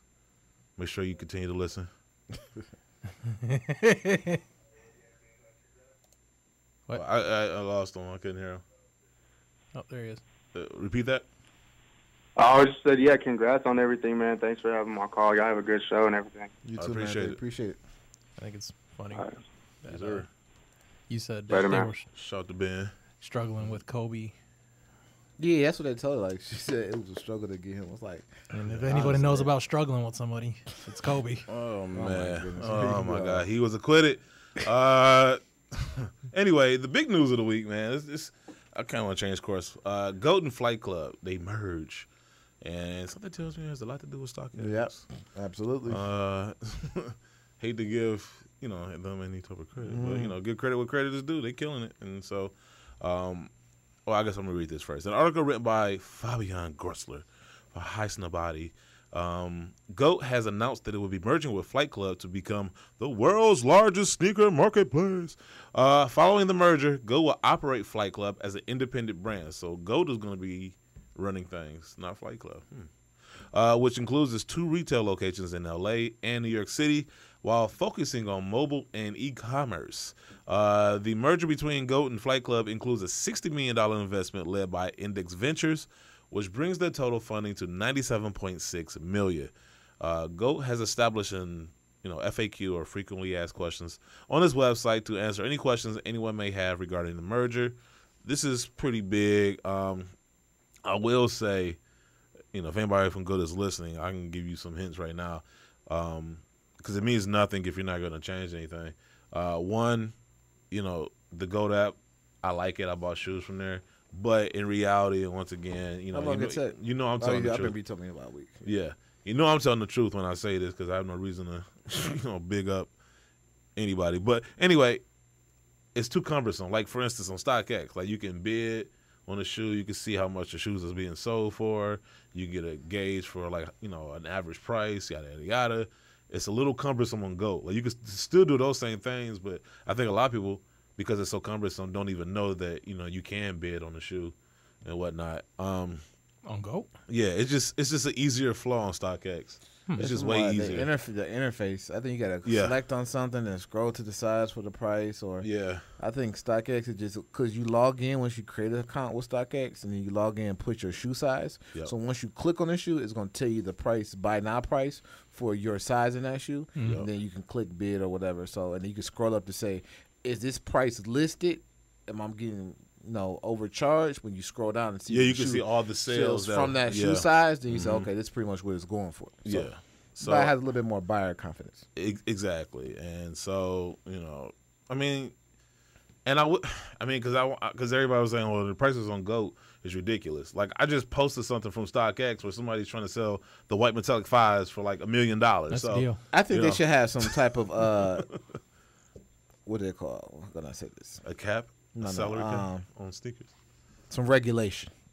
But how do you regulate that? Like, because they could know if if I'm regulating to make sure that the price inflation doesn't happen on StockX, because all it takes is one shoe to be posted for $1 million, another guy tries it, and then now a whole bunch of overpriced shoes. So I think there should be some type of regulation where if a dude's sitting here and that pops up and it's like, you know what, my man, you know this shoe's not worth this much. You need to drop this but price that's the down. good and bad with it, because sometimes you're able to get a decent pair of shoes. Like I was able to get those black and gold or Jordan 1s for $300. I caught somebody slipping. You know what I'm saying? So But if you I can didn't catch pay them slipping buying $5,000. a shoe, then I mean the inverse must also be true. If you able to find somebody dumb enough, gullible enough, slow enough to pay that it's type just of money the for a shoe. inflation. That's just like when you No, caught I those agree. flipping, nobody else dropped theirs down to 300. You just caught a deal, which is Right. What it's for. But I think you should have some regulation where you got shoes going for $1 million. Shouldn't the Pharrell Human Races trails? Those were super limited, and they were Chanel. Even though that's overpriced, I understand And why overhyped, too. it's That's in true. that realm. You know what I'm saying? That might be the most basic sneaker I've ever seen in my life. But actually, it's I'm thinking about buying some soon. They got some. They got them. The last couple trails I dropped. They're like in my size going for like $380.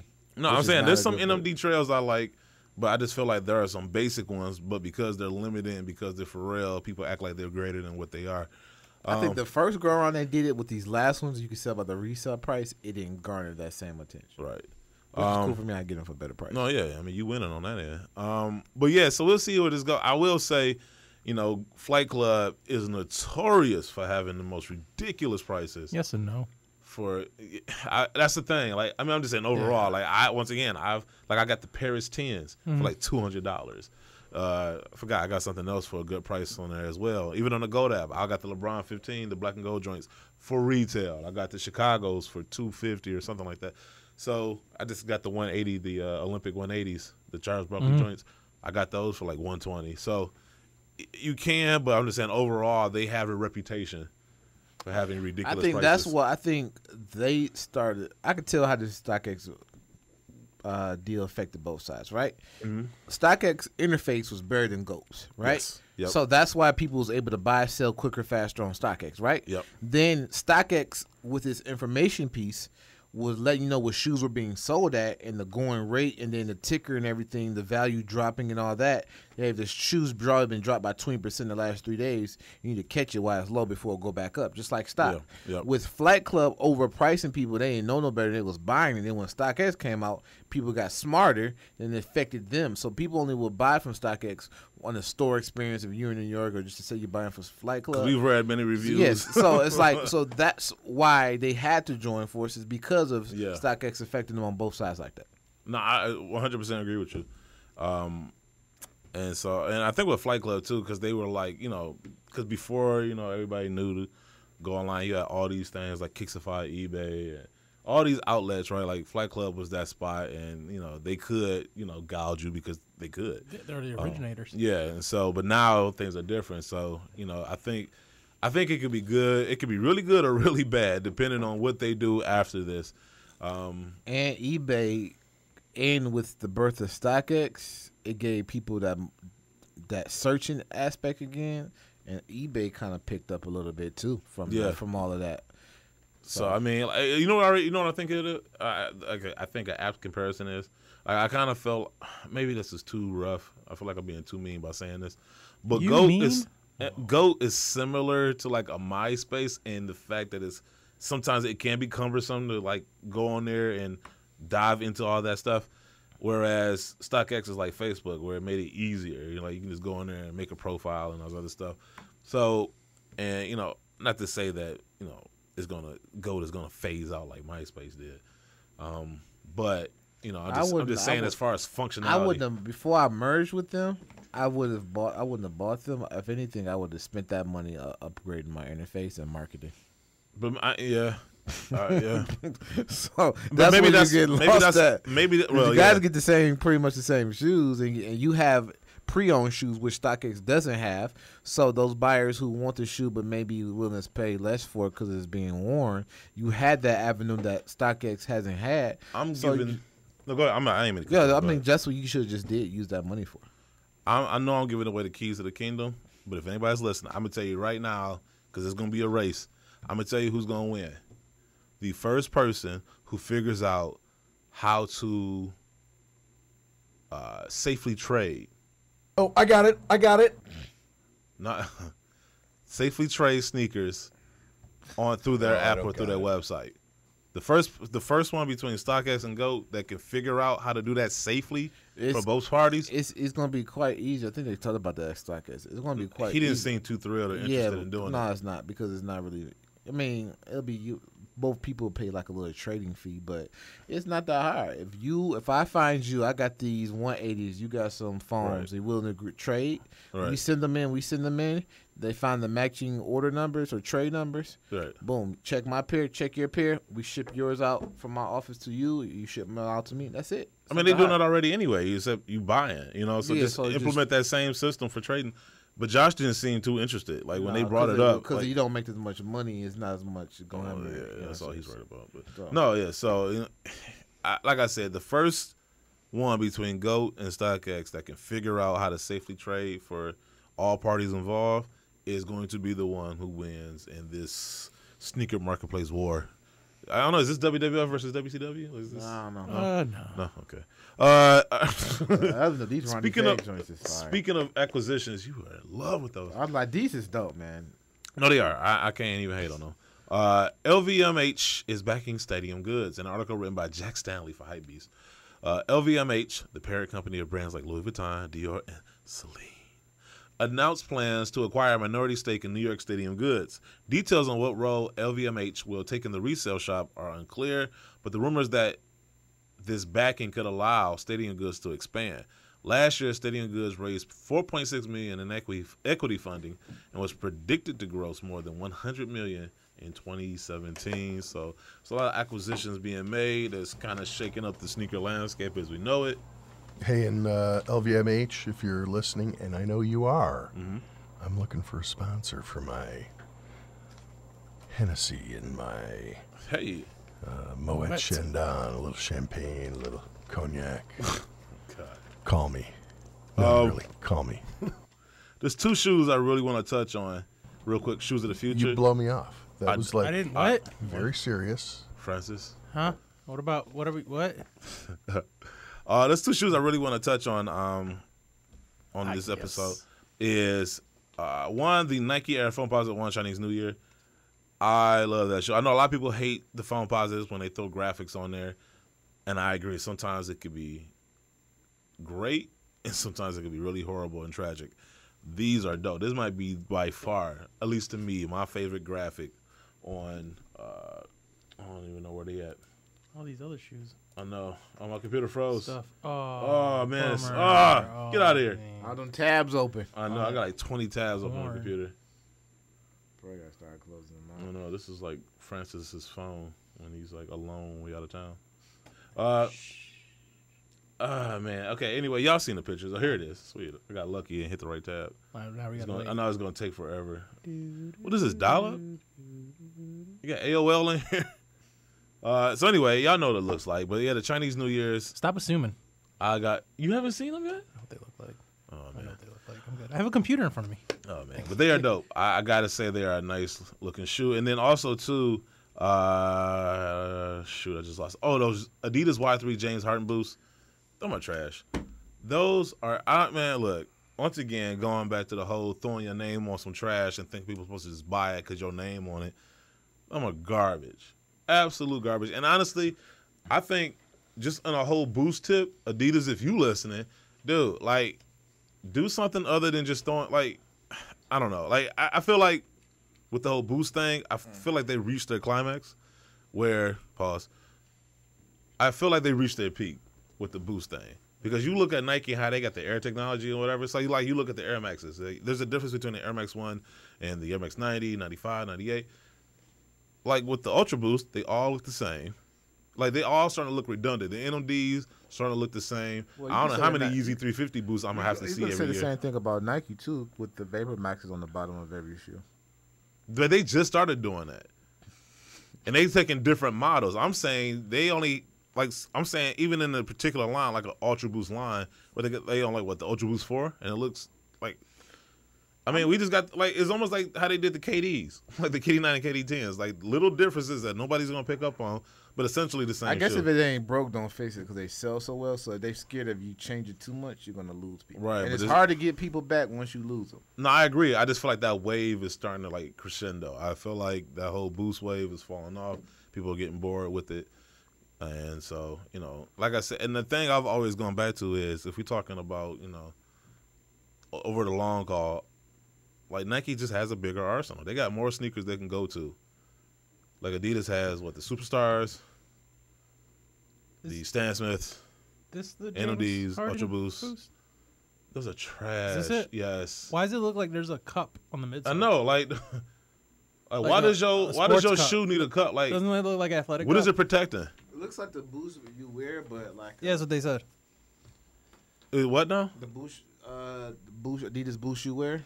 It looks like that shoe. I think Nick Young. But a wore it. worse version of it. Like, think about that shoe and think about how can we make this even worse? And then you have the Y3 James Harden Boost. And then his James Harden 2s are just, I mean, the ones were great, and I don't know what they decided to do with the 2s. Like, whoever's designing the 2s on the James Hardens is designing the 2s on the PGs. They're like, okay, we were successful with this, so how can we not be as successful in the next shoe? And they just took 2 steps back on both pairs. So, I don't know. That's just my little rant for today. As far as that shoe, I just had to get that out because I've been holding on to that for like the last 2 weeks. Real quick before we leave, got a little show and tell. I definitely wanted to show you. So I was able and fortunate enough. Can we get the show and tell music? No. I wanted to Show me. What do you want to show me? I want to show you. So I was able to get the Don C that's Air right. Force Ones. Let me see this. And somebody was like, "Well, how do you know they're real?" And I'm like, "Oh, good question." You know, because God, I'm known for not doing my due diligence, but okay. Do your research. Just to be on the safe side, I Big told ass box. this is Francis. The show and tell music, like the song "Show and Tell." Oh God, why is that box so big? Jesus. Yeah. So anyway, got the shoes. I was able to find them in a size 15. Clean shoe, dope shoe. Had to get them. I wasn't able to get the Don C 2s, so this is probably the closest I would get to a Don C anything. No, it's like the same weight as a kilo of cocaine. Jesus. How would we know about that? Yeah, how would you know about that? About what? Guru. I just watched like 5 Pablo Escobar documentaries on Netflix. No, Guru, like Villa ain't paying me enough. Feel how big this is. I'm gonna toss Pause. it. Not. Yeah, touch this.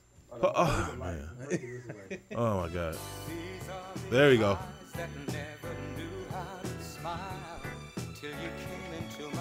I mean, I gotta say the quality is exceptional. So if this is a fake, they are putting a lot of time and effort into stepping their fake game up. Like, Francis is like really molesting my shoe right now, by the way. So big. I'm pretty sure they're not making that fake 15. Oh, he said, hold him up into the camera. You're pretty sure what? I've never seen. I know. I've never seen a fake. myself. I mean, I've seen some fake 15s, but it's been like far and in between. No, I think you're good. You good? I'm good. I haven't seen any fakes. Sweet. Yet. And I also got the Air Jordan 3s early. You did what? You got the Justin Timberlakes? No. Yeah, I seen them at work. They came in this week. They I was gonna say, nice. if anybody's seen the shoe, it's you. Really, really nice, man. Yeah. You wore them already? Yeah, I had to. I couldn't wait. I could not wait. I was like, yeah, I'm wearing these. And it was the same day at the snowstorm, so I had to like carry them out. I wore them into work, but then I carried them out. Why you unds your shoes at work? No, because I have an That's easy the job. I Chrysler have a piece. desk job. Like, no, dude, Chrysler. I don't y'all work guys online. come on. They shop in my store. I'm like, I'm gonna get an out coat. I fell. Oh man, what party you going to? No, I'm going to plant. I work at the plant. Dog, they work on the line. I have the luxury of just walking around and having a desk job. I don't have to do any work. So What is this technology they were claiming? This stock. I know. Honestly, it's just a shiny sticker. I'm not really. Ooh, you putting got too a much sticker stock. too. No pun intended, but I'm not putting too much stock into You that. bought these early off of there too? Yeah. I mean, it was $240. I'm like, Oh yeah, That's pretty cheap. but yeah, because honestly, I already know it is going to be some drama next week when these drop. It's just a lot of them. I got a lot of pair. I just didn't feel like going to the circus. Man. I got a lot of pair, but I mean that's not bad. It's You too many paid clowns out here. $32 over. It's too many clowns out here. I'm not dealing with the circus, so I was wear just this with no blue like jeans. for $40. Oh, yeah, no. No blue jeans. shorts only or joggers. So Yeah, so I got my Don C's, I got my 3s here. By the way, let me reiterate, we will be giving away a pair of Air Jordan 3s. Can I have them? No. Along with an outfit to go along with the 3s. We're going to make you look fly. No. Damn. We're going to make you look fly. And then we're also going to throw in some Crep Protect as well. No, not at all. No, you get nothing.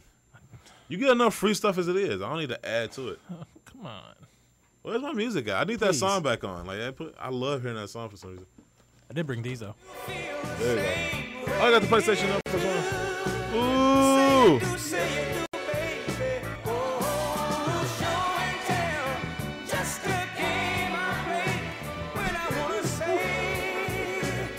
Nice. These are like not worn ever. No, those are still dead stock. Is this your size? That's mine. That is my shoe. Okay, and you're not wearing them. I haven't had an opportunity to yet. What? I mean, at least 2 sneaker cons. With the This is a good stunting shoe. I was gonna say you've been at least 2 sneaker cons. When you're waiting in line, when you're waiting in Kaiser's line to get his merch, you could have easily. I want a pair of these. You could have worn those shoes. With the PGs, the price has gone up on these too. So you could have been talking that line. I know. I got PlayStation. We got PlayStation shirts at work too. And these are number 93 out of 150. Ooh. So the PGs dropped and the There's price. only 150 pairs of this. Well, there's actually 200. Okay. So these were the first iteration of them, and then they did 50 more. I don't know why I thought you was gonna say interracial. Yeah, well, they did. You know what's funny about these? Fun fact. What's that? When these came out, they were being seeded to athletes and stuff, and it was kind of a funny joke, like a shoe based off a video game console. Yeah. So the reason there was so many of these on the open market is because people weren't picking them up. So the dude these came from had 11 of them. Oh, nice. And he's like, no one was picking up from their offices. So how much are they going for? 22, 23 dollars. 100. Yeah. I want. And still dead stock in my size. I'm gonna say this though, like I mean, as dope as the concept is, I would easily pass on those. Yeah, I paid nowhere near that. These were actually a Christmas present. I was gonna say you didn't pay anything. Shout out to my boy Ray. I was gonna say it had to be Cool Gray Ray. Yeah, Ray got me a pair for Christmas. I'm saying he has the best prices, by the way. Cool. There's no prices like Cool Gray Ray prices. I went to his house and he was like, "Merry Christmas." I'm tired of you getting free stuff. Like honestly, I definitely would like to. Like get a I'm pair about to just become a hater. Like I just in the near future, I definitely like to get a pair. Yeah, I'm straight on them, but kudos to you for getting them for free. Like I'm about to just become bitter and jealous just because I'm not getting nearly as much free stuff. I actually had one more thing for Black History Month. Oh man, was those for free too? No. Okay, you actually purchased. We talked about these yesterday, actually. What was that? Oh yeah. Oh yeah! Shout out to DJ Clark Kent. We're gonna have him on the show next week. He kind of wanted to, clean up a conversation you recently had. The 2008 Black History Month Air Force One. No, you worn these? Nope, still dead stock. What? So the leather is just that soft thing. Yeah. It's already creased. Oh, that's just the way it is. And what's this tag on it? Attention. I think that's from Stadium. Oh, Goods. Stadium Goods. Yeah. What?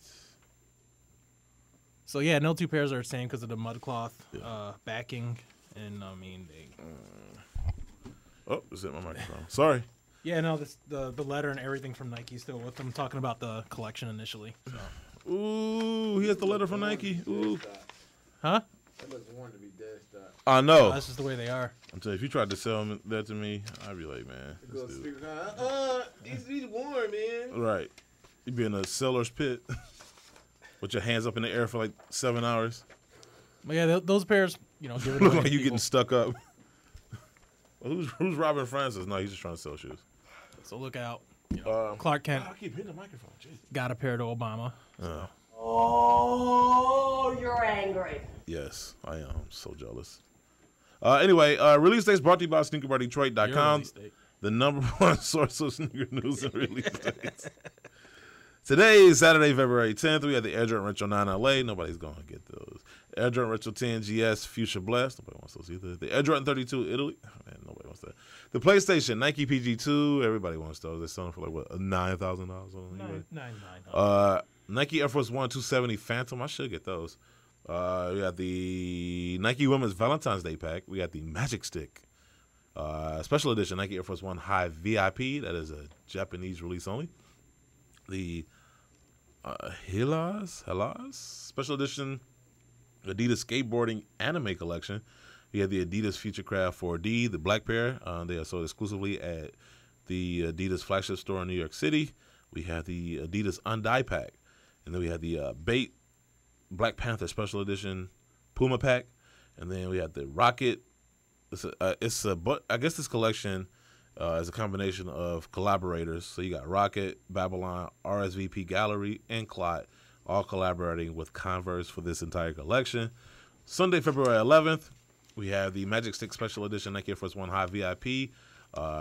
This is the second release. It's going to be sold at select Nike retailers.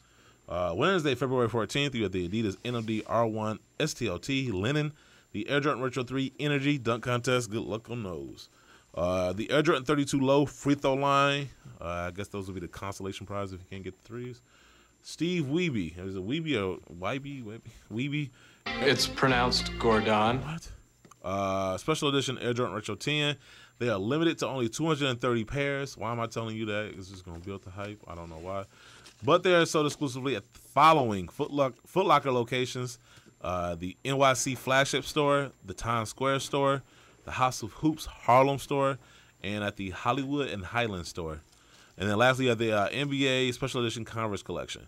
Thursday, February 15th, you have the Adidas Basketball Crazy BYW LVL1. That's the global release.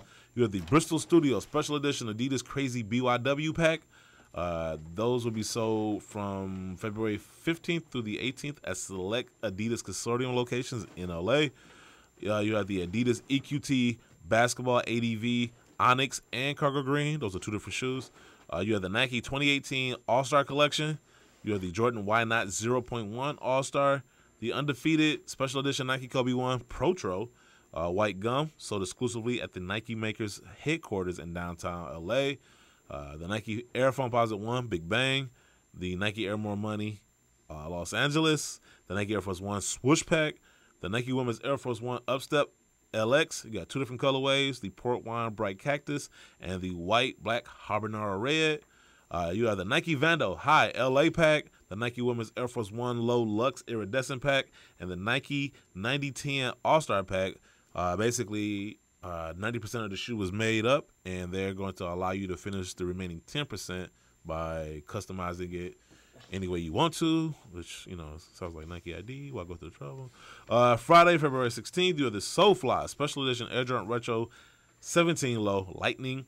You have two colorways of the OVO Special Edition Air Jordan Retro 8. You got the white version, white and gold and black and gold. You have the Air Jordan Retro 1 High Energy Goto. Champagne and cigar pack part 2. Basically. You have the Kith Special Edition Nike LeBron 15 Long Live the King Part 2 collection. You have the Undefeated Special Edition Nike Kobe 1 Protro Camo. Also sold exclusively at the Sold exclusively at the Undefeated Special. Sold exclusively Gordon at the Undefeated Nike pop-up shop in LA on Brea Avenue. You have the Nike Air Foamposite Pro All-Star, the Nike GMT pack sold exclusively in the UK, the Riccardo Tisci Special Edition Air Force 1 Victorious Minotaurs collection. That sounds ridiculous. That's ridiculous. Adidas Dame 4 Bait Pack sold exclusively at 747 Warehouse in LA.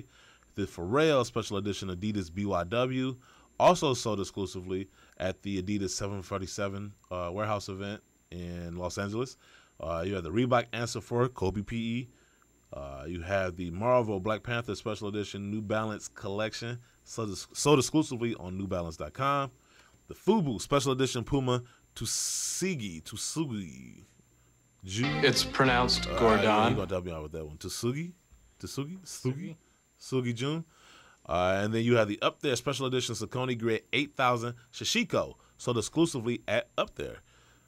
And we haven't even got to Saturday yet. All those shoes I just named are coming out in like a 3 or 4 day span. And that Kip collab is 4 shoes. Yes. By the way, that Fubu is Suji Jun. Suji Jun. Okay, cool. Saturday, February 17th, you have the Air Jordan Retro 3 OG Black Cement. You have 2 colorways of the Levi's Air Jordan Retro 4. black and white, but they're sold exclusively to VIP members. Where and when, I don't know. That's all I was given. You have the Nike Air Zoom Generation, All-Star Game Wheat, the Nike Zoom Kobe 1 Protro, Black Varsity Maze, the Nike Air Force 270 Safari. No, those are hot right there. You have 2 colorways of the Nike Dynasty High 17 TC. You have Soft Pearl and Black.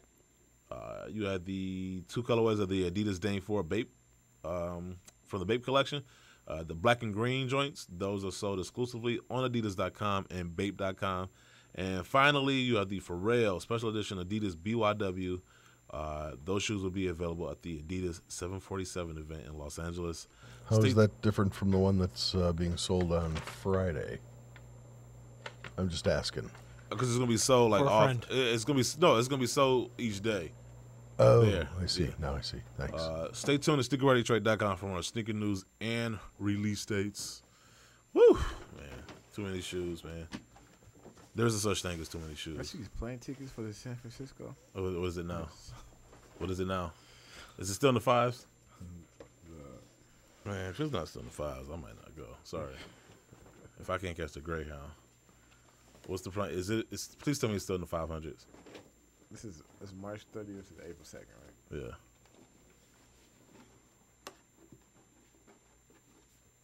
The heck? Who's going? Come on, man. How much is it? What? $2,000, bro. What, they're like every YouTuber on just buy up all the plane tickets now?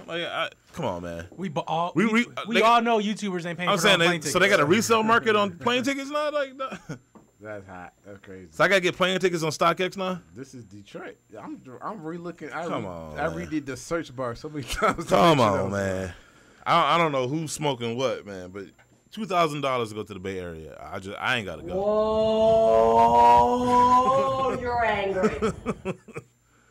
I am, man. It's $2,000 for a ticket. Yes. Huh? He's still recording? Oh yeah. Yeah, we're still doing the show. That's ridiculous. That's ridiculous. Oh man. Okay, man. Whatever. What are these sneakers of the week, man? I'm so frustrated right now. Whoa, you're angry. Man, I'm not paying $2,000 to go to the Bay Area. You might. Oh, you know what? Come with me on my private jet. I'll get you there. It'll be fine. Man, I ain't gotta go. Like I said, man, we can drive. Can fly quicker on my jet. You got a jet? You didn't know? No, I didn't know. Yeah, it's the Barry White Ranger. But nice to have in Chicago. We have to drive through that snowstorm. You could have flown with me, man.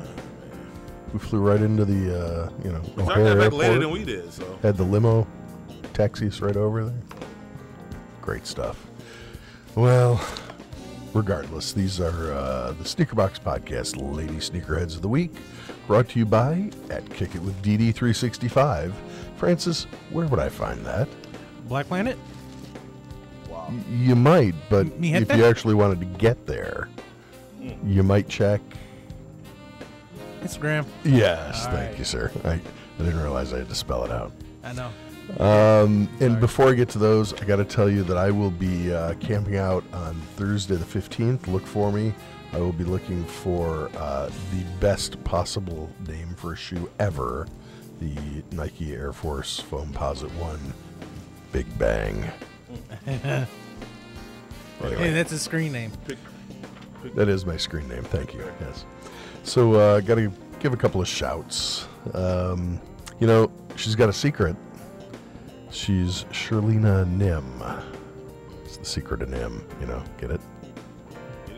I know. You don't get it. I'll explain it later. Let's see. She's sassy. She's 133 Sass, parenthesis, Lisa's, parenthesis, Kicks with a Z. Oh, Kicks with a Z. Kicks with a Z. Kicks with a Z. Francis, since you screwed up that last one. I don't screw up anything. No, you did. I'll fight you. Do you have any idea what my favorite fruit is? And don't say it's you. Passion? Close. That actually comes in a close second.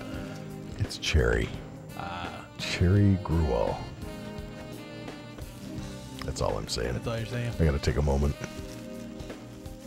She looks so sad. It's because she misses me. Oh, okay. Oh, show me the Mauricia Monet. Without her, that's what happened. Yeah, that's it. Show me the Mauricia Monet. Mauricia Monet. Show me the Monet. Get it? Get it? Yeah, I got it. I'll explain it later. I think she's in Toledo because of the 419 on there. That's Toledo, Ohio. But my question for each of you is Chicago style deep dish or New York style? New York. Chicago, I'm sorry. Oh, no. We're torn here. Chicago. She's Kembo Slice, 419. Roar. She's my Queen Leo. Anyone in there? Anyone want to jump in on this? Anyone know my favorite ice cream flavor? Francis? Wasabi. No, it is not wasabi, surprisingly. Or not, surprisingly. It's actually Burberry Haze. Or is that Blueberry Haze? I don't know. Well, those are... You actually like wasabi? I do like wasabi peas, and I like it on my sushi. Yes, I have, and I regret it. I do like it. Overdid it. I do like it on my sushi as well.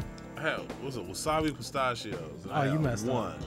Those are totally different. Yeah, wasabi pistachio? That is not a good combo. The worst. I was like, man. I mean, wasabi with a little ginger and dynamite roll. Oh, yeah. Oh. Talk dirty to me. So those are this week's Lady Sneakerheads of the Week. Let me start that over again. Those are this week's Sneaker Box Podcast, Lady Sneakerheads of the Week, brought to you by Kick It With Dee 365 and Caesar. Where would I find that? MySpace. On Instagram. No, it's not on MySpace. It is indeed on Instagram. MySpace ain't even on MySpace. And next week we'll be back here in the studio, and we will have lots more stuff, fun and informing stuff. And if you want to be one of my favorite foods like cherry gruel or Burberry Haze or Kembo Slice 419, ladies, send your info in. Give me something to work with. Slide into his DM. Don't be like Dusty Springfield, because that's not going to work for me. And yes, slide into my DMs. Those are my dungaree men's pants. You're welcome to slide in. That's all I got. I even got a little chuckle out of Julian back here. Awesome. I know. Did he laugh at all the show? He did. I kept the mic off. Oh. Go ahead and laugh. No. That was forced. That was forced, yeah. I don't need it. Yeah, I don't need it. Yeah. Don't patronize me. With that, I am out, and I will talk to you all next week. All right, so that about wraps up our show. I'd like to once again thank our special guest, Mr. Quinton Williams, for joining us today on the show. Shout out to our callers that called in. So anyway, next week we'll have DJ Clark Kent on the show once again. Obviously to talk about all things sneakers, a little bit of music, I guess. Can't not talk about music with DJ Clark Kent. Anyway, that's something to look forward to. Also, once again, we're doing the Air Jordan 3 giveaway, so make sure to follow us. Make sure to follow No Joke Kicks Detroit, and also make sure to follow 8-9 and tune in next week. Call in. You must follow all three. We will check. And can I block everybody? No. And just if only you person following? If you want to put the work in and not win anything, that's on you. I got to see the rules. This is not. I control the phones. So, Francis, you're a winner in my book. Thank you. Oh my God. So anyway, we're gonna call it. So we're gonna have obviously some Air Jordan theme or Air Jordan 3 theme questions, and so whoever could never answer the most questions, we start this. What's your favorite number on a shoe? Yes. Great. Whoever can answer the most questions in 60 seconds will win. Greatest collaborator on the 3, Justin Timberlake. Wow.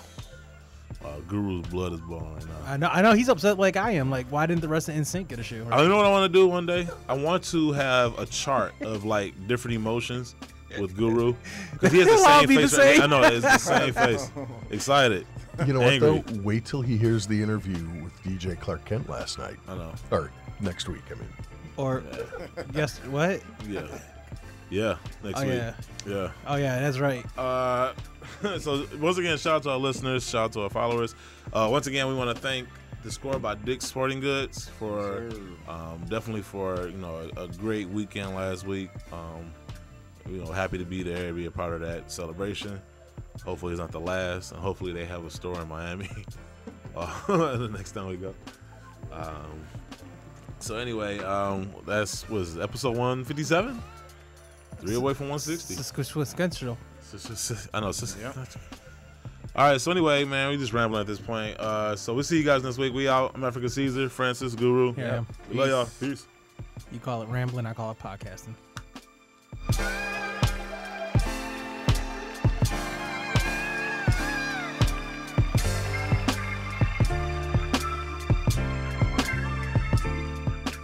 That's tomorrow, and that is it for us today. Okay, I don't know. Whatever it is, it's not right on the teleprompter. I don't know what that is. I've never seen that. No, there is. We are going to do Sting, yeah. Okay, but now I can't read it. There's no words on it. Okay. Honey? Sure. There's no words there. To play us out. What does that mean? To play us out.